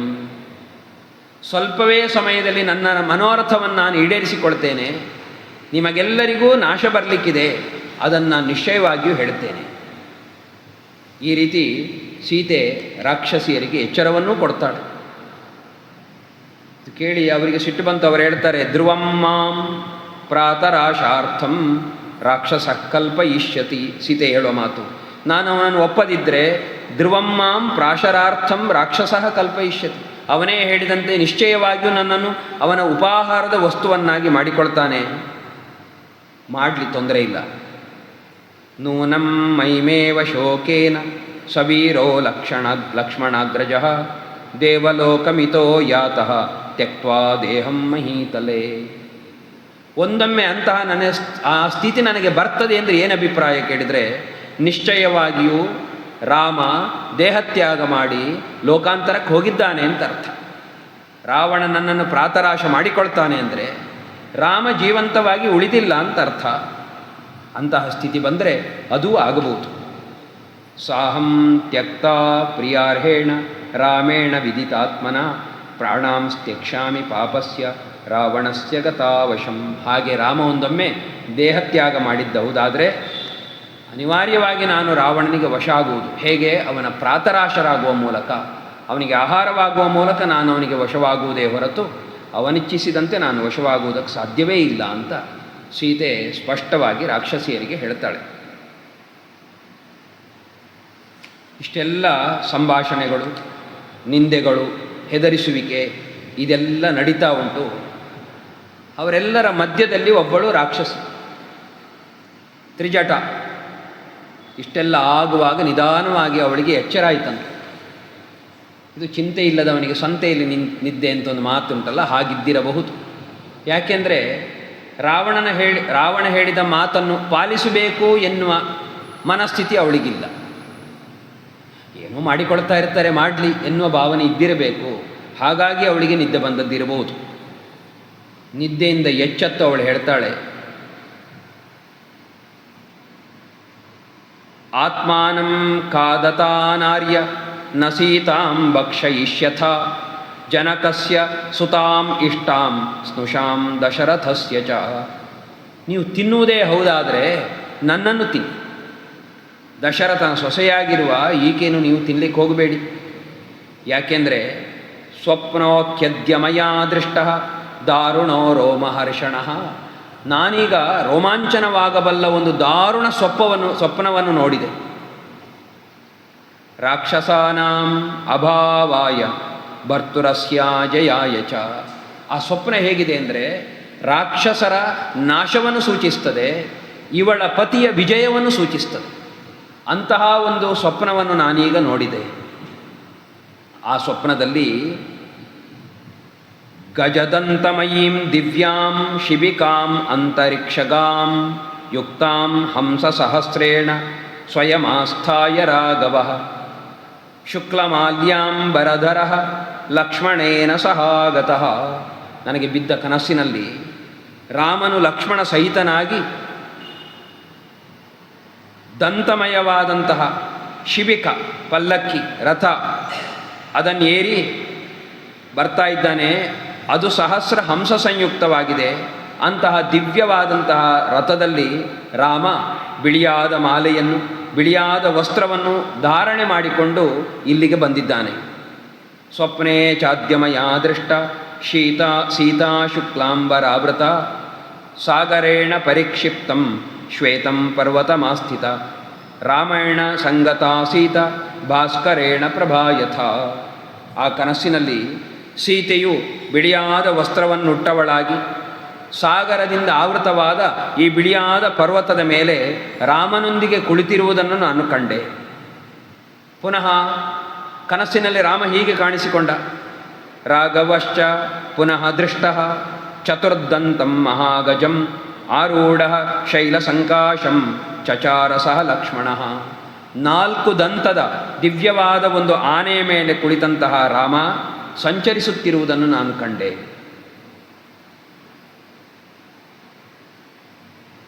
ಭರ್ತುರಂಗಾತ್ ಸಮುತ್ಪತ್ಯ ತತಃ ಕಮಲಲೋಚನ ಚಂದ್ರಸೂರ್ಯೋ ಮಯಾ ದೃಷ್ಟ ಪಾಣಿಭ್ಯಾಂ ಪರಿಮಾರ್ಜತಿ. ರಾಮನ ಜೊತೆಯಲ್ಲಿ ಕುಳಿತಿದ್ದಂತಹ ಸೀತೆ ತಟ್ಟನೆ ಮೇಲೆದ್ದು ಆಕಾಶದಲ್ಲಿ ಸೂರ್ಯ ಚಂದ್ರರನ್ನು ನನ್ನ ಕೈಯಿಂದ ಸ್ಪರ್ಶಿಸುತ್ತಿರುವುದನ್ನು ನಾನು ಕಂಡೆ. ತತೋನ್ಯತ್ರ ಮಯಾ ದೃಷ್ಟೋ ರಾಮ ಸತ್ಯಪರಾಕ್ರಮಃ ಲಕ್ಷ್ಮಣೇನ ಸಹ ಭ್ರಾತ್ರ ಸೀತೆಯಾ ಸಹ ವೀರ್ಯವಾನ್ ಆರುಹ್ಯ ಪುಷ್ಪಕಂ ದಿವ್ಯಂ ವಿಮಾನಂ ಸೂರ್ಯಸನ್ನಿಭಂ ಉತ್ತರಾಂ ದಿಶಮಾಲೋಕ್ಯ ಪ್ರಸ್ಥಿತಃ ಪುರುಷೋತ್ತಮಃ. ಪುನಃ ನನ್ನ ಕನಸಿನಲ್ಲಿ ರಾಮ ದಿವ್ಯವಾದಂತಹ ಪುಷ್ಪಕ ವಿಮಾನವನ್ನು ರಾಮ ಲಕ್ಷ್ಮಣ ಮತ್ತು ಸೀತೆಯರ ಜೊತೆಯಲ್ಲಿ ಕೂಡಿಕೊಂಡು ಉತ್ತರದ ದಿಕ್ಕಿಗೆ ಹೋಗುವುದನ್ನು ನಾನು ಕಂಡೆ. ಹೀಗೆ ರಾಮನ ಬಗೆಗಿನ ಸ್ವಪ್ನ ವೃತ್ತಾಂತವನ್ನು ಹೇಳುತ್ತಾಳೆ. ಆನೆಯನ್ನೇರುವುದು, ಎತ್ತನ್ನು ಏರಿ ಬರುವುದು, ಪರ್ವತದವನ್ನು ಏರಿರುವುದು, ಇವೆಲ್ಲವೂ ಕೂಡ ಶುಭದಾಯಕವಾದಂತಹ ಶಕುನಗಳು. ಸೂರ್ಯಚಂದ್ರರನ್ನು ಸ್ಪರ್ಶಿಸುವಂತೆ ಕನಸು ಬಿದ್ದರೆ ರಾಜ್ಯಪ್ರಾಪ್ತವಾಗ್ತದೆ ಎನ್ನುವುದರ ಸೂಚನೆ. ಪುನಃ ಮರಳಿ ಅವ ಉತ್ತರದ ದಿಕ್ಕಿಗೆ ಹೋಗ್ತಾ ಇದ್ದಾನೆ. ಅವನ ಊರಿನ ಕಡೆಗೆ ಹೋಗುವವ ರಾಮ. ಆದ್ದರಿಂದ ರಾಮ ಎಲ್ಲವನ್ನೂ ಪಡೆದು ಮರಳಿ ಅಯೋಧ್ಯೆಗೆ ಹೋಗುವುದನ್ನು ಈ ಕನಸು ಸೂಚಿಸಿಕೊಡ್ತಾ ಉಂಟು. ಪುನಃ ಹೇಳ್ತಾಳೆ, ನಮ್ಮವರ ಬಗೆಗೂ ನಾನು ಕನಸಿನಲ್ಲಿ ಕಂಡಿದ್ದೇನೆ. ರಾವಣಶ್ಚ ಮಯಾ ದೃಷ್ಟಃ ಕ್ಷಿತೌ ತೈಲ ಸಮುಕ್ಷಿತಃ ರಕ್ತವಾಸಾಹ ಪಿಬನ್ಮತ್ತಃ ಕರವೀರ ಕೃತಸ್ರಜಃ. ರಾವಣ ಎಣ್ಣೆಯನ್ನೆಲ್ಲ ಮೆತ್ತಿಕೊಂಡಿದ್ದಾನೆ, ಕೆಂಪಾದ ವಸ್ತ್ರ ಹುಟ್ಟಿದ್ದಾನೆ, ಪಾನ ಮಾಡ್ತಾ ಇದ್ದಾನೆ, ಮದ್ಯಪಾನ. ಕರವೀರ ಕೆಂಪಾದ ಪುಷ್ಪ, ಅದರ ಮಾಲೆಯನ್ನು ಧಾರಣೆ ಮಾಡಿದ್ದಾನೆ. ಪುಷ್ಪಕ ವಿಮಾನದಲ್ಲಿದ್ದ. ಆದರೆ ವಿಮಾನಾತ್ ಪುಷ್ಪಕಾದ್ ಅದ್ಯ ರಾವಣ ಪತಿತೋ ಭುವಿ. ನನ್ನ ಕನಸಿನಲ್ಲಿ ರಾವಣ ಪುಷ್ಪಕದಿಂದ ಕೆಳಗೆ ಬಿದ್ದ. ಕೃಷ್ಯಮಾಣ ಸ್ತ್ರೀಯಾ ದೃಷ್ಟ ಮುಂಡ ಕೃಷ್ಣಾಂಬರ ಪುನಃ. ಕೆಳಗೆ ಬಿದ್ದ ರಾವಣ ಮುಂಡನಾಗಿ ಕಾಣ್ತಾ ಇದ್ದಾನೆ. ಅವನ ತಲೆಯು ಬೋಳಾಗಿದೆ. ಒಬ್ಬಳು ಸ್ತ್ರೀಯಿಂದ ಕಪ್ಪಾದ ವಸ್ತ್ರ ಹುಟ್ಟಂಥವನಾಗಿ ಒಬ್ಬಳು ಸ್ತ್ರೀಯಿಂದ ಸೆಳೆಯಲ್ಪಡುವುದನ್ನು ಕಂಡೆ. ಅವನು ಇನ್ನೊಂದು ಕನಸಿನಲ್ಲಿ ರಥೇನ ಖರಯುಕ್ತೇನ ರಕ್ತಮಾಲ್ಯಾನುಲೇಪನಃ ಪಿಬನ್ ತೈಲಂ ಹಸನ್ ನೃತ್ಯನ್ ಭ್ರಾಂತಃ ಚಿಂತಾಕುಲೇಂದ್ರಿಯಃ ಗರ್ದಭೇನ ಯಯೌ ಶೀಘ್ರಂ ದಕ್ಷಿಣಾಂ ದಿಶಮಾಸ್ಥಿತಃ. ಕತ್ತೆಗಳು ಎಳೆಯುವಂತಹ ರಥದಲ್ಲಿ ಕುಳಿತಿದ್ದಾನೆ, ಕೆಂಪಾದ ವಸ್ತ್ರ, ಕೆಂಪಾದ ಮಾಲೆ, ತೈಲಪಾನವನ್ನು ಮಾಡ್ತಾ ಇದ್ದಾನೆ, ಚಿಂತಾಕುಲನಾಗಿದ್ದಾನೆ, ಹುಚ್ಚನಂತೆ ನಗುತ್ತಾ ಇದ್ದಾನೆ, ಕುಣಿತಾ ಇದ್ದಾನೆ. ಇಂತಹ ರಾವಣನನ್ನು ಕಂಡೆ. ಪುನಃ ಗರ್ದಭೇನ ಯಯೌ ಶೀಘ್ರಂ ದಕ್ಷಿಣಾಂ ದಿಶಿ ಮಾಸ್ಥಿತಃ. ಕತ್ತೆಯನ್ನೇರಿ ದಕ್ಷಿಣ ದಿಕ್ಕಿಗೆ ಹೋಗುವುದನ್ನು ಕಾಣ್ತಾ ಇದ್ದೇನೆ. ಇದರೊಟ್ಟಿಗೆ ದುರ್ಗಂಧಂ ದುಸ್ಸಹಂ ಘೋರಂ ತಿಮಿರಂ ನರಕೋಪಮಂ ಮಲಪಂಕಂ ಪ್ರವಿಶ್ಯಾಶು ಮಗ್ನಸ್ತತ್ರ ಸ ರಾವಣಃ. ದುರ್ಗಂಧ, ಕೆಟ್ಟ ವಾಸನೆಯುಳ್ಳ, ಸಹಿಸಲು ಅಸಾಧ್ಯವಾದ ಘೋರವಾದ, ನರಕಕ್ಕೆ ಸದೃಶವಾದಂತಹ ಕೆಸರಿನಲ್ಲಿ ರಾವಣ ಮುಳುಗಿ ಹೋಗ್ತಾ ಇರುವುದನ್ನು ಕಂಡೆ. ಕಂಠೆ ಬದ್ಧ್ವಾ ದಶಗ್ರೀವಂ ಪ್ರಮದ ರಕ್ತವಾಸಿನಿ ಕಾಲಿ ಕರ್ದಮಲಿಪ್ತಾಂಗಿ ದಿಶಂ ಯಾಂ ಯಾಂ ಪ್ರಕರ್ಷತಿ. ಒಬ್ಬಳು ಸ್ತ್ರೀ ಕೆಂಪಾದ ವಸ್ತ್ರ ಹುಟ್ಟಿದ್ದಾಳೆ, ಕಪ್ಪಾಗಿದ್ದಾಳೆ, ಮೈಗೆಲ್ಲ ಮಣ್ಣನ್ನು ಬಳಿದುಕೊಂಡಿದ್ದಾಳೆ. ಅಂಥವಳು ರಾವಣನನ್ನು ದಕ್ಷಿಣ ದಿಕ್ಕಿಗೆ ಎಳೆದೊಯ್ಯುವುದನ್ನು ಕಾಣ್ತಾ ಇದ್ದೇನೆ. ಹೀಗೆ ಏವಂ ತತ್ರ ಮಯಾ ದೃಷ್ಟಃ ಕುಂಭಕರ್ಣೋ ನಿಶಾಚರಃ ರಾವಣಸ್ಯ ಸುತಾಃ ಸರ್ವೇ ಮುಂಡಾಃ ತೈಲಸಮುಕ್ಷಿತಾಃ. ಕುಂಭಕರ್ಣ, ರಾವಣನ ಎಲ್ಲ ಮಕ್ಕಳು, ಇವರೆಲ್ಲರೂ ಕೂಡ ತಲೆಗೆ ಎಣ್ಣೆಯನ್ನು ಹಚ್ಚಿಕೊಂಡು ಹೋಗುವುದನ್ನು ಕಂಡೆ. ಏಕಸ್ತತ್ರ ಮಯಾ ದೃಷ್ಟಃ ಶ್ವೇತಚ್ಛತ್ರೋ ವಿಭೀಷಣಃ ಶುಕ್ಲಮಾಲ್ಯಾಂಬರಧರಃ ಶುಕ್ಲಗಂಧಾನುಲೇಪನಃ. ರಾವಣನ ಕಡೆಯವರೆಲ್ಲರೂ ಈ ರೀತಿಯಲ್ಲಿ ತೈಲ ಲೇಪನಾದಿಗಳನ್ನು ಮಾಡಿಕೊಂಡು ಹೋಗ್ತಾ ಇರುವುದನ್ನು ಕಂಡ್ರೆ, ಅವರ ಮಧ್ಯದಲ್ಲಿ ಒಬ್ಬ ವಿಭೀಷಣ, ಅವನು ಮಾತ್ರ ಬಿಳಿಯಾದ ಕೊಡೆಯನ್ನು ಧಾರಣೆ ಮಾಡಿಕೊಂಡು, ಬಿಳಿಯಾದ ವಸ್ತ್ರವನ್ನು ಧರಿಸಿ, ಬಿಳಿಯಾದ ರಾಗಗಳನ್ನು ಲೇಪನ ಮಾಡಿಕೊಂಡು, ಶಂಖ ದುಂದುಬಿ ನಿರ್ಘೋಷೈ ನೃತ್ಯಗೀತೈರಲಂಕೃತಃ. ಶಂಖ ದುಂದುಬಿ ಮೊದಲಾದಂಥವುಗಳ ಘೋಷದಿಂದ, ನೃತ್ಯ ಗೀತಗಳಿಂದ ಅಲಂಕೃತನಾಗಿ, ಶೈಲ ಸಂಕಾಶಂ ಆರುಕ್ಷ್ಯ ಶೈಲ ಸಂಕಾಶಂ ಮೇಘಸ್ತನಿತ ನಿಸ್ವನಂ. ಮೇಘಗಳಿಂದ ಮಾಡಲ್ಪಡುವ ಶಬ್ದವುಳ್ಳಂತಹ ಶೈಲ ಪರ್ವತಕ್ಕೆ ಸದೃಶವಾದಂತಹ ಚತುರ್ದಂತಂ ಗಜಂ ದಿವ್ಯಂ, 4 ದಂತಗಳ ಒಂದು ದಿವ್ಯವಾದ ಆನೆಯನ್ನು ಏರಿ ವಿಭೀಷಣನು ಹೋಗ್ತಾ ಇರುವುದನ್ನು ಕಂಡೆ. ಹಾಗಿದ್ರೆ ವಿಭೀಷಣನಿಗೆ ಒಳಿತಾಗ್ತದೆ ಅಂತಾಯಿತು, ಉಳಿದವರೆಲ್ಲ ನಾಶ ಹೊಂತಾರೆ ಅಂತ. ಈ ರೀತಿಯಲ್ಲಿ ನಾನು ಕೆಟ್ಟ ಕನಸನ್ನೋ ಒಳ್ಳೆಯ ಕನಸನ್ನು ಎರಡನ್ನೂ ಕಂಡಿದ್ದೇನೆ. ನಮ್ಮ ಲಂಕಾಪುರಿ ಸದ್ಯದಲ್ಲೇ ನಾಶ ಆಗಲಿಕ್ಕಿದೆ. ಆದ್ದರಿಂದ ನೀವು ಯಾರೂ ಸೀತೆಯನ್ನು ನಿಂದಿಸಬೇಡಿ, ಹೆದರಿಸಬೇಡಿ. ನೀವೀಗ ಅವಳಿಗೆ ಶರಣಾಗತಳಾಗಬೇಕು. ನಿಮಗೆ ಬದುಕುವ ಆಸೆ ಇದ್ದರೆ ನೀವು ಸೀತೆಗೆ ಶರಣಾಗಿ. ಪ್ರಣಿಪಾತ ಪ್ರಸನ್ನಾಯಿ ಮೈಥಿಲಿ ಜನಕಾತ್ಮಜ ಅಲಮೇಶ ಪರಿತ್ರಾತುಂ ರಾಕ್ಷಸೀ ಮಹತೋ ಭಯಾತ್. ರಾಕ್ಷಸಿಯರಿಗಾದ ನಮಗೆಲ್ಲರಿಗೂ ಬಂದಿರುವಂತಹ ಈ ದೊಡ್ಡ ಭಯದಿಂದ ನಮ್ಮನ್ನು ರಕ್ಷಣೆ ಮಾಡುವುದಕ್ಕೆ ಸೀತೆ ಮಾತ್ರ ನಮಗಿರುವ ದಾರಿ. ಆದ್ದರಿಂದ ನೀವೆಲ್ಲರೂ ಅವಳಿಗೆ ಶರಣಾಗತರಾಗಬೇಕು ಅಂಥೇಳಿ ಎಲ್ಲ ರಾಕ್ಷಸಿಯರಿಗೆ ಸೂಚಿಸ್ತಾಳೆ. ಹೀಗೆ ಸೀತೆಯ ಪರವಾಗಿ, ಸೀತೆಗೆ ಹಿತವಾಗುವ ರೀತಿಯಲ್ಲಿ ಆಕೆ ಮಾತನಾಡಿದಾಗ, ಅವಳಿಗೆ ಬಿದ್ದ ಕನಸಿನ ವಿಚಾರವನ್ನು ಕೇಳಿದಾಗೆಲ್ಲ ಸೀತೆಗೆ ತುಂಬ ಸಂತೋಷ ಆಯಿತು. ರಾಮ ಮರಳಿ ಬರ್ತಾನೆ, ಸದ್ಯದಲ್ಲೇ ನನ್ನನ್ನು ಹೊಂದುತ್ತಾನೆ ಎನ್ನುವ ಆ ಒಂದು ಸಂತೋಷದಿಂದ ಅವಳಿಗೆ ಸಂತೋಷದ ಕಣ್ಣೀರು ಬಂದಂತೆ. ಹೀಗೆ ವಾಲ್ಮೀಕಿಗಳು ಸೀತೆಯ ಅವಸ್ಥೆಯನ್ನೆಲ್ಲ ವರ್ಣನೆ ಮಾಡ್ತಾ ಇದ್ದಾರೆ ಎಂಬಲ್ಲಿಗೆ ಇವತ್ತಿನ ಕಥಾಭಾಗವನ್ನು ರಾಮಚಂದ್ರನಿಗೆ, ಹನುಮಂತನಿಗೆ ಮತ್ತು ವಾಲ್ಮೀಕಿ ಮಹರ್ಷಿಗಳಿಗೆ ನಮಸ್ಕರಿಸಿ ನಿಮಗೆಲ್ಲ ವಂದಿಸಿ ಮುಗಿಸ್ತಾ ಇದ್ದೇನೆ. ಶ್ರೀಕೃಷ್ಣ ಅರ್ಪಣಮಸ್ತು.